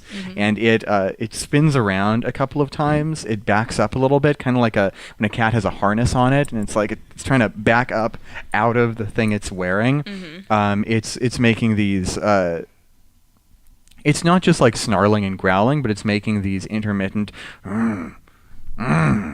noises. It's like it's annoyed rather than furious. It's just like hey. And it's just you get the sense it's going to keep doing this until you take action. Okay. I'm just gonna say, hey, quit squirming, and I'll get down. Make an animal handling check really quick. 14. Okay. It doesn't stop completely, but it does relax a little bit, and it stops moving quite so violently. And it stops, and it crouches down on the ground. It doesn't sit, but it crouches. And you can, as you get down on the ground, you can see its great claws digging little trenches into the earth. And it looks over at you, this time with its full face right at you. And Astrid takes like the least threatening stance as she can, with her hands out like this. Just, hi. Like, when you offer your hand to an animal to smell it. And it stays where it is, but it extends its neck a little bit, and you can see its nostrils flare as it sniffs at you. Its nose is the size of your hand, and it sniffs up really close, such that your hand touches right on its nose. Give me one more animal handling check, please. Oh, Christ. She just says quietly, friend? Another 14. Okay. And it... So it slides its head downward in something of a bow, so that your hand, which was on its nose, slides up the bridge of its nose and right onto its forehead. And it keeps it there, keeps that position for just a moment. Then it pulls its head back and it looks at you. And then it actually breaks eye contact with you and looks right at Zephyr and makes this kind of meowing noise. It talks at you for a moment. Cast my spell. Okay, you cast Speak with Animals. Could you repeat that? And he says to you, I don't appreciate being charmed by magic, but your friend seems nice enough. What did he say? He doesn't like being charmed by magic, but you seem nice enough. Can you tell him I just wanted to make sure he wouldn't eat me? She just doesn't want you to eat her. There's a long beat, then and it looks at you, and it's got this big toothy grin on its face, and it gives this big roar right in your face.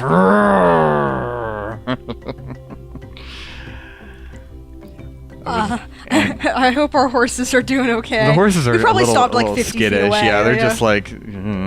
And the cat looks right back at Zephyr and says, that was wise. And it plods over to Astrid and turns its head to the side. And it takes its great hind leg and scratches behind its shoulder blade for a moment, and then puts it back and sort of pats its back leg on the ground twice, as if gesturing for you to get on.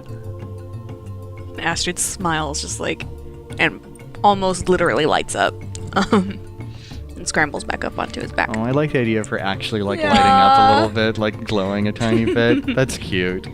I feel like Astrid's smile requires a charisma saving throw. She kind of nuzzles into the back of his head and says, I'm gonna call you Ink. And the panther looks over at Zephyr and says, "We've got to figure out a better way to do this." Yeah. She pats him and says, "I'll try to figure out how to talk to cats." And it says one more thing to Zephyr, and says, "Between you and me, just the two of us, Okay. you seem okay." And it looks askance. And it says, "I don't take orders, but where are we going?" Oh, we're going to Reclamation's Pride. In the west? East. East. I don't know where that is.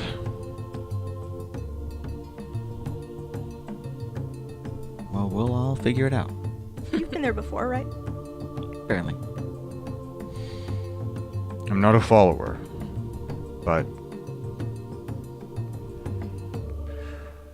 if you lead, I'll go along. Mara leans over from her saddle and pats over his shoulder and hands him some jerky. Okay. Zephyr will...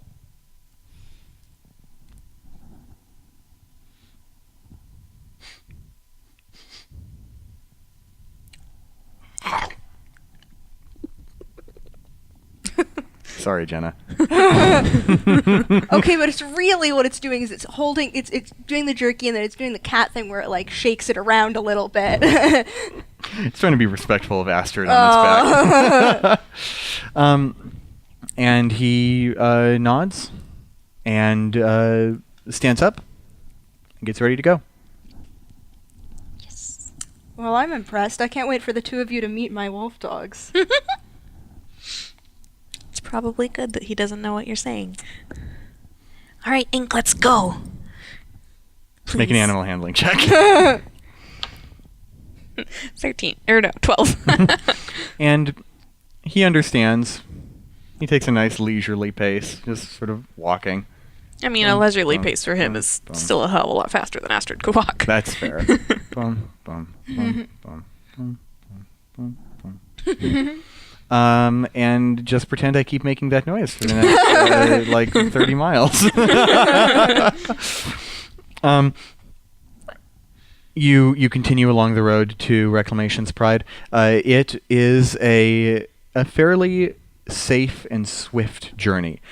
You can see that animals in the near distance are keeping a safe berth away from your traveling party with this great creature at your side. If nothing else, it's a great deterrent for random encounters.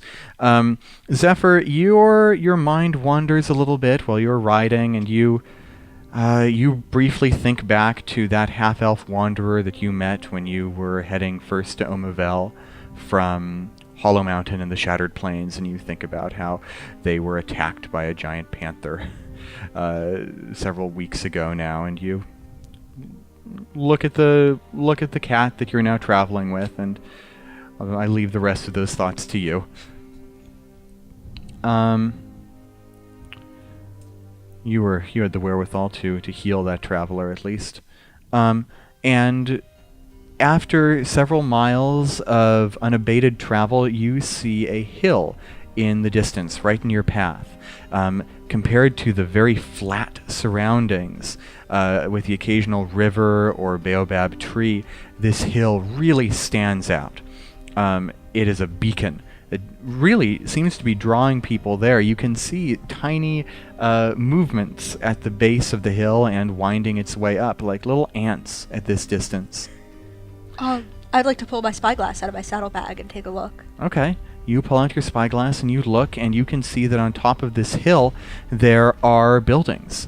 There are watchtowers along a path that winds its way up along the edge of the outcropping.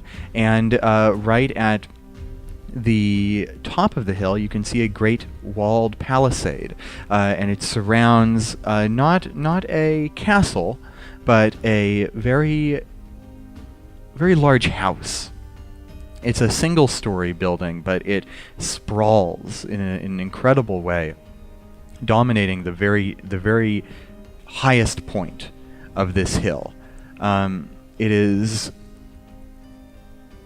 covered in all sorts of images of animals. Great statues of winged lions kneel at every entranceway, and it seems to be adorned with, it looks like gold tiles.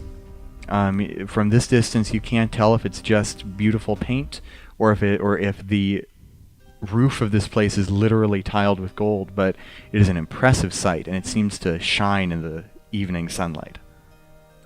I think that must be Reclamation's pride. Oh, I'd like to stop and bathe in the river once we cross over it, though.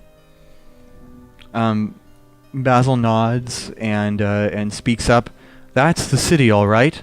It's the biggest city out here on the savannah. Now that Broadfurrow is occupied. It's a great market for herbs. These people are, well, they're warriors. Legend says that years ago, Reclamation, the tiefling that founded this place, she was known as the Sorcerer Knight, or the Sorcerer Queen in these days.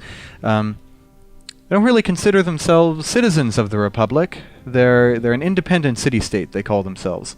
Not quite as grand as Omavel or any of the others, but, well, they've done it all themselves. And frankly, I'm more than a little bit impressed by it. And he looks at Astrid for a moment longer and says, "You'll like it here. Used to be a tiefling enclave back when folks didn't like your kind so much." Reclamation really carved out a great place of the world for her and her people. I'm happy that Auredane is on, well, we'll call them better terms now. And you continue the ride towards the hill, and before too long you find yourself at its base, and there are guard towers lining the road all the way up. You can see the first one along the path is manned by a tiefling in a shining blue robe, sky blue robe, that contrasts very sharply with the reddish orange of his skin. His horns sort of they rise from his forehead and bow into sort of a circle here, and then continue straight up to 2 points. And he looks at the other carts and horseback travelers. There's a fair crowd heading into the city, really at any time, but right now. And he just watches as they go by. He occasionally waves and shouts a few words down to people that you assume he recognizes. And you begin making your way towards his tower, and you begin to move past it, and he looks over the edge and says, "Hey, wait a second." Hi! "Hey, that beast you're riding, this, can you keep control of it?"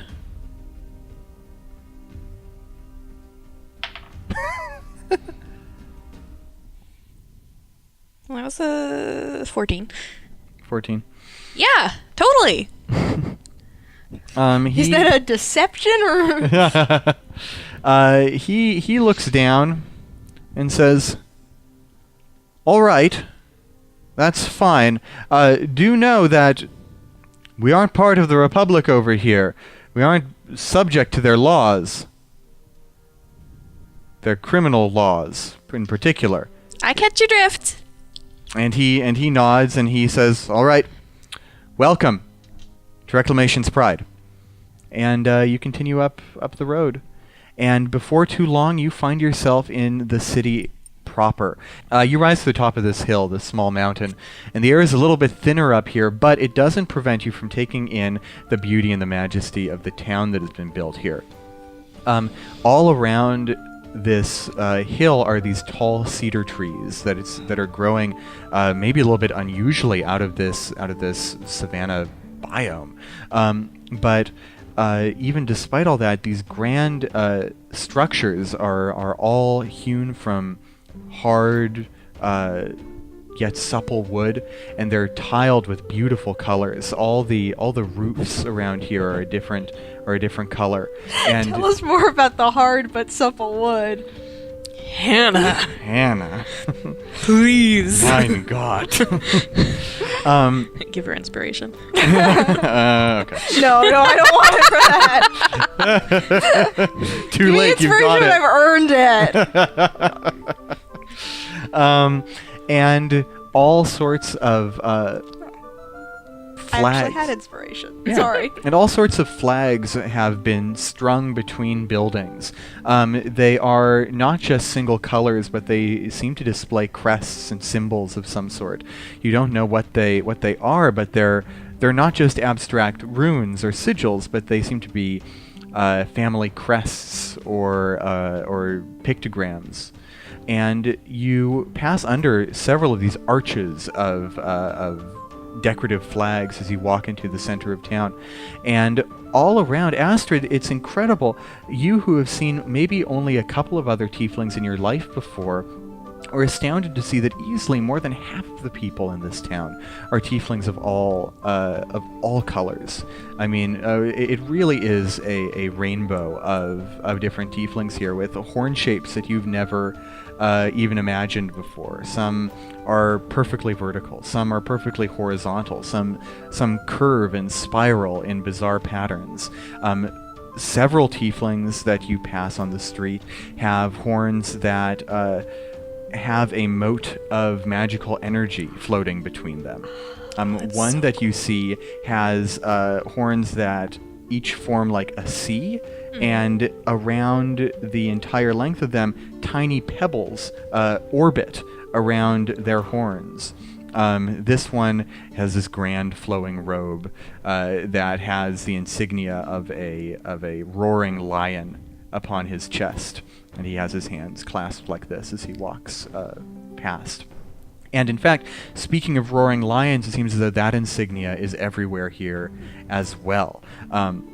There are flags that indicate, or flags that bear that symbol. It seems to be the home crest of this entire city.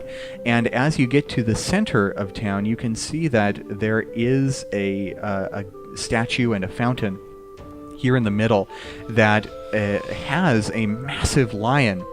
And this huge water feature, it has a sandstone lion, probably about 10 feet tall, so smaller than your massive panther, with this immense wingspan, and water just sort of dribbles, but cascades out of its mouth and drains into this grand pool. There are people sitting on the edge of the pool, dipping their feet in the water. Here in the center of town, there are all sorts of shops, and here in the center of town, there are all sorts of shops around. Some of the storefronts have little magical sparks billowing out of them. Some have smoke stacks that billow multicolored smoke. And on the far end of this town square, you can see that house that Mara saw when she first took a look through her spyglass here.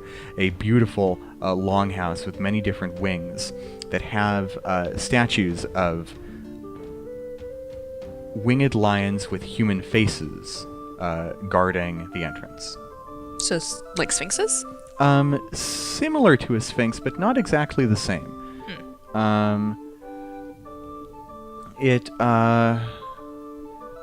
I can show you a picture of the creature it depicts. So you've arrived in the center of town. Your giant panther is being quite cooperative, despite all the scents and sounds all around here.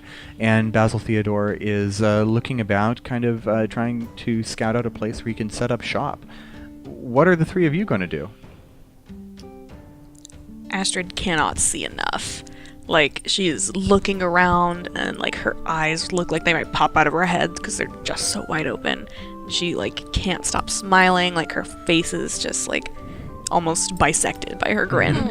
I like the idea that the stars in her eyes are really twinkling right now. Yeah.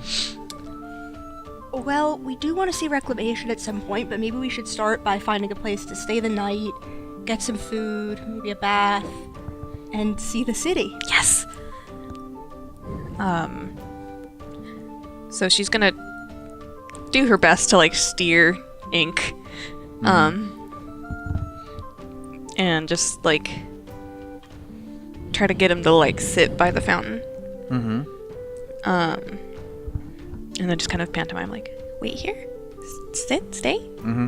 He looks at you with those big green eyes and nods and sort of chuffs. She like reaches up and pats him on the nose. Is he gonna drink from the fountain?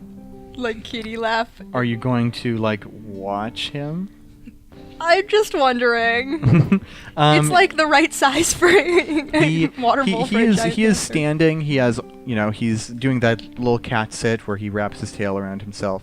He's on all fours, and he just stands there for a little while. Some little children gather around him, and just like at a 10-foot distance, and just start like looking at him and chattering and chortling to one another, and like about half of them are tieflings with little nubby horns. They're all dancing and playing around, and the other half seem to be humans and the like.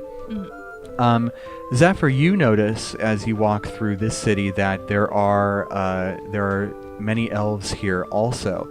You notice quite distinctly from Omavel, though, very few of them are living on the streets. You see a lot of elves here in Reclamation's Pride that are maybe not working the most glamorous jobs, but all of them do seem to be active in some way. Many of them seem to be either assistants at market stalls, or you can see one on the rooftops that is cleaning some sort of grime from the gutters.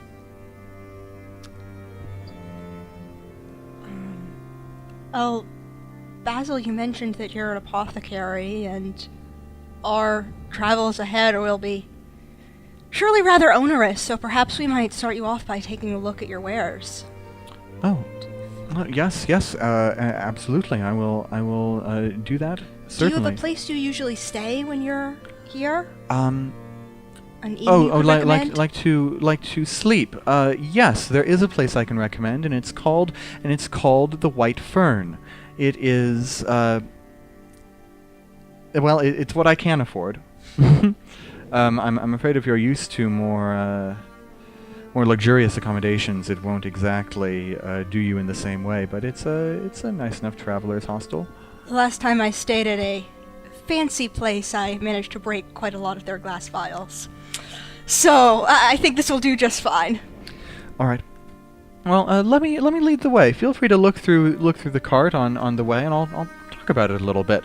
One of my favorite herbs is a one that only grows on the savannah and only in the shade of the serpentwood tree. It is called the adder's drop, and despite the venomous sounding name, it's actually a very helpful and very potent herb that can be made into an antitoxin. So I can. Well, that's a very popular one around the southern swamps, where venomous creatures are a little bit more common and deadly. But even around here, poisonous snakes. I know you might scoff at them, but I come from the desert, recall. We have plenty of poisonous snakes. yes, well, that's easily brewed into a simple antitoxin. I carry one herb in particular that I don't think anyone else on these plains even knows about, and it is one that grows exclusively underwater, and it's called the frog's breath. And it's I admit it sounds a little bit childish or humorous, but it can, with very proper brewing, be made into quite the panacea, a cure-all that I admit I'm quite well known for. Your specialty brew, then. Yes. Should I roll nature to see if I've heard of that? Sure. Nope. Nope. But you are. I suspect, at least, that Astrid is so overawed already that she's fairly willing to kind of go along with it, even if she doesn't know exactly what he's talking about. Then he goes on to say, and I have the usuals. I have potions that are restorative, that can cure wounds, that can do all the usual things, but that's not why people come to me. So a panacea, you say? What exactly does it cure? All. Just about everything. All poisons and diseases that I've come across can be wiped away. Even certain magical maladies, paralysis. I admit that some of the more potent conditions, petrification, for instance, those are beyond the ability of this potion to heal. But arcane diseases, and petrification, I would say, are where the bounds of this particular draft. But anything before you reach that level, this will whisk it right away with just a few drops on your tongue. Quite impressive. Do the herbs themselves store well? The herbs themselves, they dry and they travel fairly well. Even brewed into such a state, they keep for at least a year. Mara is gonna get some samples of things to bring back for Haroon to look at. So all of the things that he gives you, so are you, when you say samples, do you just mean like interesting votives and sort of like the herbs themselves? She just wants to get a little bit of like a few different things for her. If you're just getting experiment samples with, but also for them to buy like a couple of the cure-alls and maybe a couple healing potions. Okay, so for the samples, these can't really be brewed into anything. There's not enough. Yeah. Not a full creation though. And for a cool bunch of little herbs to smell and experiment on, he charges you a gold for that. Okay.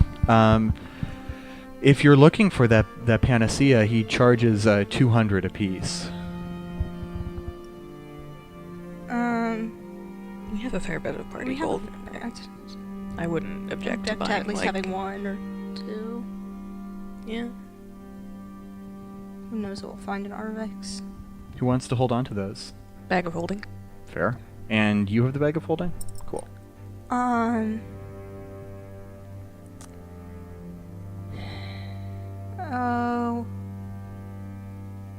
Let's get two. And perhaps, let's see, what's the most potent potion of healing you have that will cure wounds in a pinch? Well,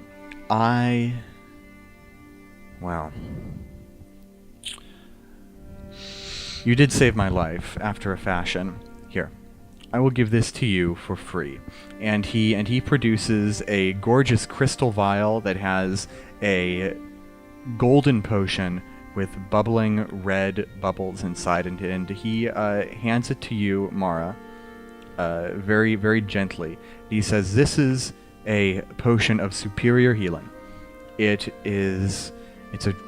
brewed in the typical style, but it does have a little bit of the herbs I use for my cure-all that have been specially prepared.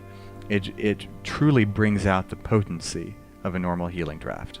This is fascinating. You must make quite a pretty penny on these. I can't possibly accept this without giving you something for it. No, please take it. I would be absolutely crestfallen if anything were to happen to you because I was not able to help. Well, perhaps we could pay for your lodging for the time that you're here. If it will get you to take it, of course. We would be honored. All right. Astrid fishes around in her pocket for the sack of beans and says, how much do you know about beans? I have followed some experiments of crossbreeding beans. By a guy named Mendel? Yeah. Any clue what these might be about? He takes it and he looks in and he pulls out bean after bean, and he says, "Oh, this is very interesting. Did you notice that all of these beans are different? Mhm. There's not a single repeat in here." And he rattles off the names of beans. He just goes through and he says, "Lima bean, pinto bean," and he just keeps on going through all of these. So Kidney they're bean, black bean. like beans, like bean soup kind of beans. Yes, there are some fairly unusual beans in here, but all of them, you could make a mean soup out of this. And as he's going over, he looks at the tag that has been written here. Astera's Tears. I recall there having been like a fountain of some sort in the Star Spire in Omavel. It's been a long time since I've heard that name. No, Astera's Tears are a waterfall. When I lived in Arvix, it was not too far from that city. Astera's Tears, it said, is the place where the goddess Kieva was killed. Oh. So Zephyr, this might be more up your alley. I suppose. Well, We'll have to check it out. this is very interesting. Please, if you ever think you're going in the Arvesian direction, I suppose that might be a neat little vacation trip for you to visit the waterfall. I've only been there once, but it's quite beautiful.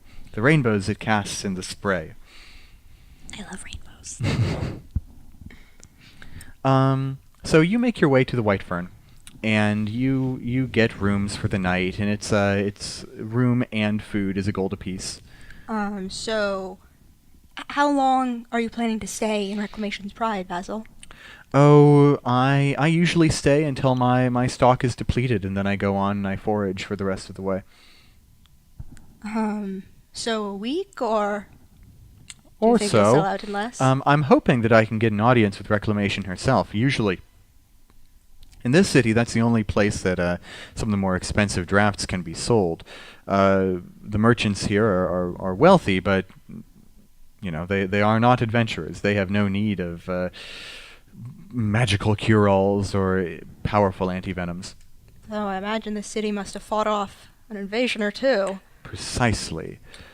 Well, I'll pay for us for the night and like him through the week, I guess. Oh, that's very nice. So 7 gold for him, and so a total of 10. Yeah, and does that include stabling? Yes. Oh yeah, all expenses included. It's 1 gold per night. So Mara, you spend the night, and one of the things that you took from the Kievan temple was a Yes. scroll case. Yes. And I think that the room they get you 3 is one that has doors connecting them. So you get sort of an end room that has... we have sort of a like common area, maybe, or Yeah, it's like a little suite. And so you have rooms that all adjoin this common living space. And I will show it to Astrid and Zephyr. absolutely. This is... So you open the scroll case and you pull out a crisp couple of parchment rolls. And this is what it says. It says, at the top, a title, The Bond Between Goddesses, a Work of Theological Speculation, by Dozabura Gem, Halfling Acolyte of Kieva. A theological work, a theological A speculation. work of theological speculation.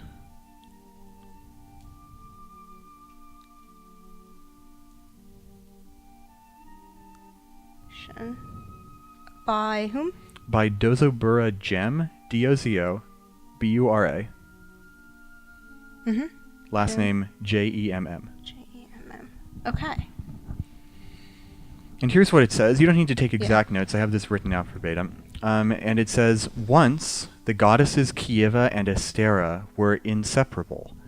Even their champions, from Lady Anriel, Paladin of Astera, to Sir Obu of Kieva were united in a way that the other gods were not. In those days, civilization and nature were not so divided. Even the great cities of the two empires with their walls of stone were awash with greenery and fraught with natural places.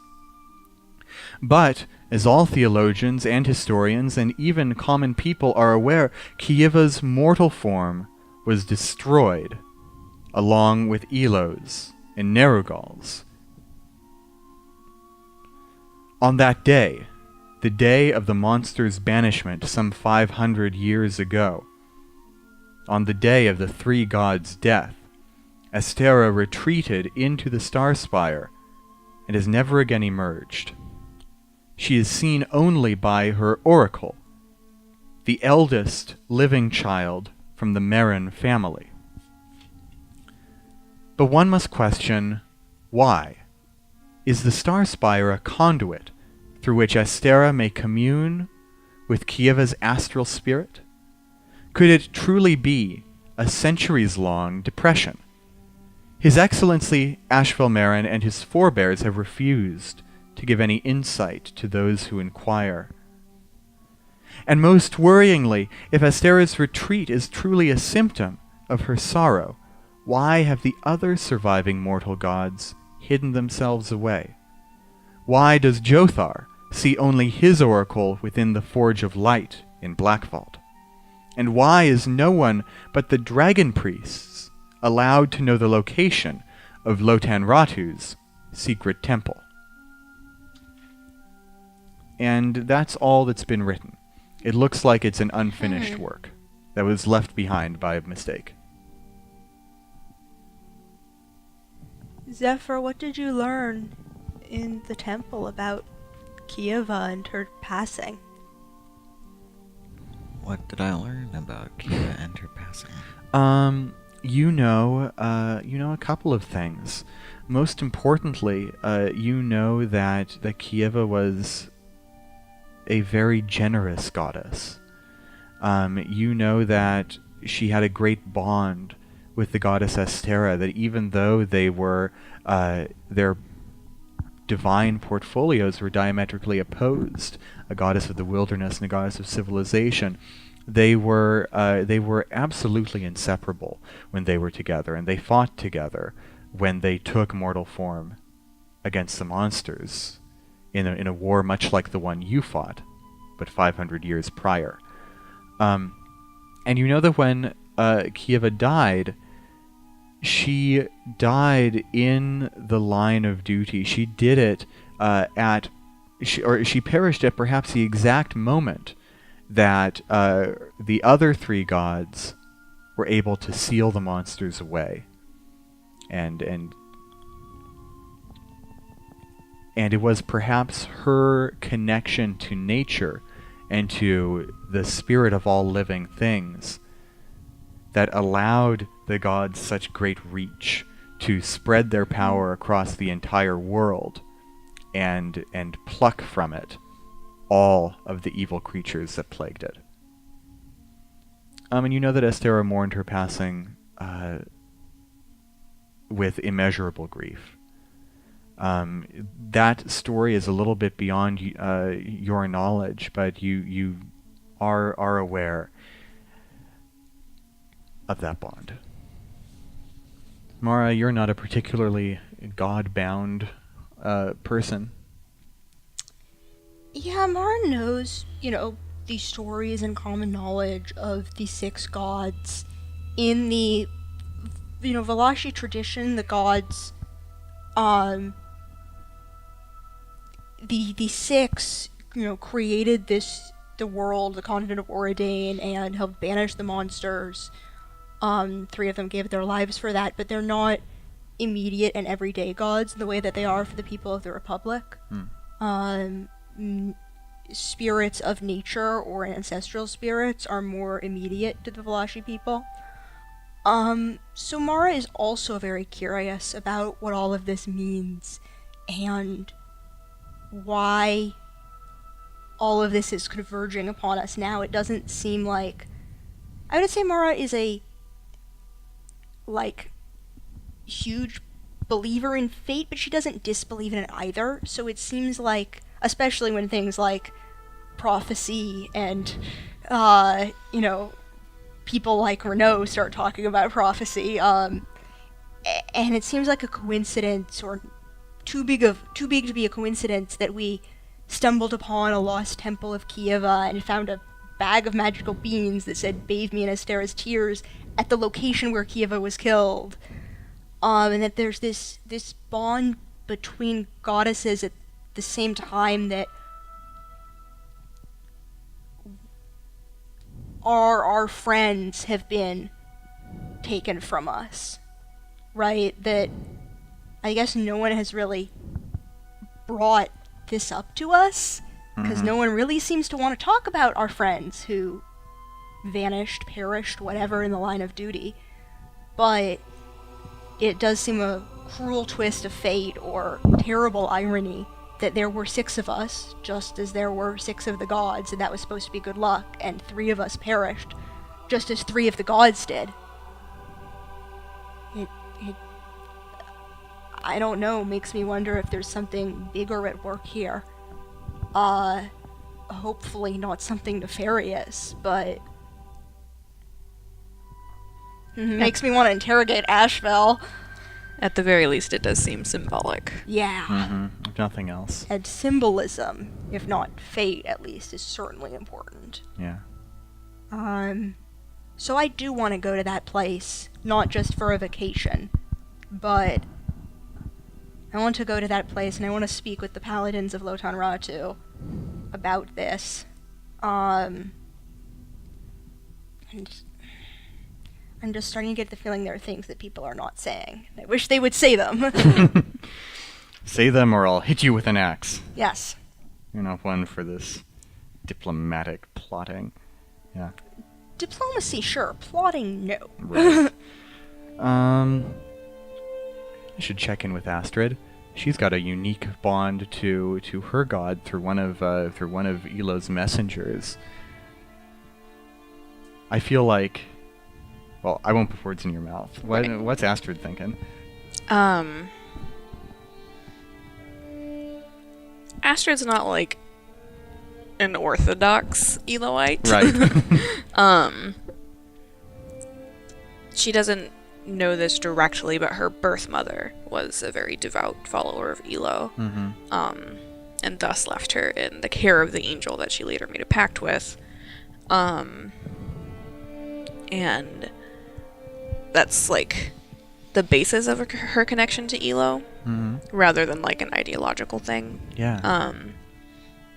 Like, not to say that she's like a scion or anything, but like it was more passed down to her than something that she came to of her A bit own. of fate as well, perhaps. Yeah, perhaps. And so she's gonna kind of mull this over a little bit, and she's gonna look through her bag of magic beans, and like, You see one that looks kind of like a person with no legs. It's got little sprouts coming out of 2 ends. Weird. And she's just gonna set them beside her while she meditates and prays to her patron. Does Astrid have a question for her patron? Or is she just gonna give the usual? Like, she's gonna kind of give like a sit rep, but then also ask like what the angel like makes of the scroll that they found, like what's the deal with these beans? What is the deal? What's the deal with airline food? And just incidentally, do you know how to talk to cats? Can you please teach me how to talk to cats? All right. And anything else you guys want to do before bedtime? Well, maybe we should go get dinner in the city. Okay. Astrid's gonna just like run around Thinking the we square, could like just like take a find short rest everything. and clean up once we're in our rooms and do all of this, and then go get dinner in the city. Sounds great. You get those temporary hit points. Yeah. I can try to teach Astrid the ritual. to speak with animals. Mara uses all sorts of like animal bones and other components to cast this ritual. I think that's a really cool idea. I know mechanically we might have to work it out if she can learn it or not and how that would work. Well, we can talk about that. Yeah, Sure. But I think like maybe after we come back from dinner, I will sit with Astrid and show her how I set out these components and ask for the guidance of the spirit of the oasis and the spirit of the wolf and the eagle and the gazelle and how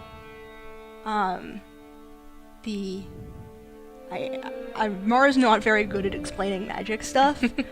She's like, yeah, I can do this and like one other thing, but she, sets up these components and speaks to the spirits, and then she is able to talk with animals for a few minutes. That's cool. So Mara, you go through the motions of that, and Astrid, you kind of watch her. You see what you can do, and you guys all advance to 11th level. Yes.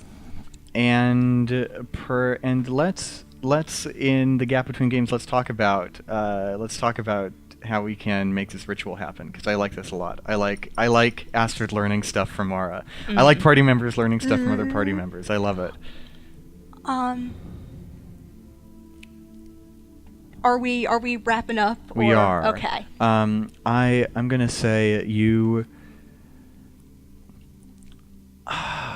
I want to have a really cool scene, a big out on the town scene where you guys go explore, and I think hand waving over you guys getting dinner out in town feels wrong. I don't want to just skim over it when it's going to be such a formative experience. So if it's cool with you, I'll bet I would ask that you guys, your characters are probably exhausted. Yeah, we might can just want to get dinner food in and the then go inn. out and Yeah. explore the city tomorrow. It's been a very long day. Yeah, and so you all flop down in your beds, you share dinner together, you practice a little bit of magic together, and then... I do have one question that Mara would like to ask Zephyr. Yeah. So as they're getting ready for bed after they've practiced the ritual and there's probably a little wash station in the common area, and Mara is detangling the non-braided part of her hair. Says, Zephyr, can I ask you a personal question? Sure. Why didn't you want to go to Lothen?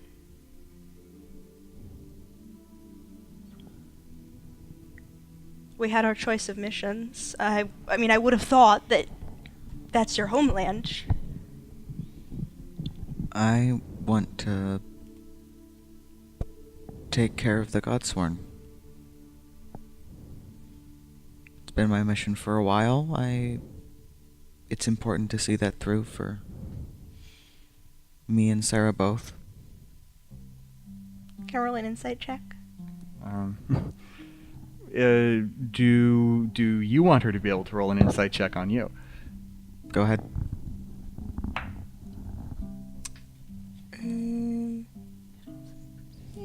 12. Do you want to oppose that roll with anything, Zephyr?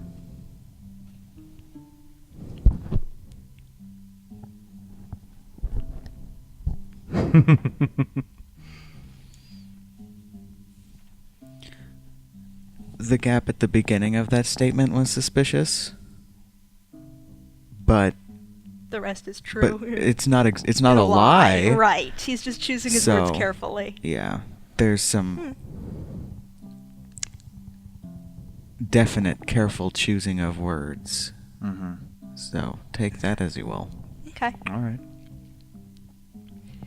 Yeah, I am looking forward to taking out the Godsworn as well. We've made good time. 4 days to Reclamation's Pride. And so you find your way to sleep. The beds are hard, but not so hard as a bedroll on the dirt. And you drift off, And Astrid, you have a dream that you can make neither head nor tails of. You stand upon a barren mountain, and you look out onto the horizon, and the sun is surrounded by an immense halo.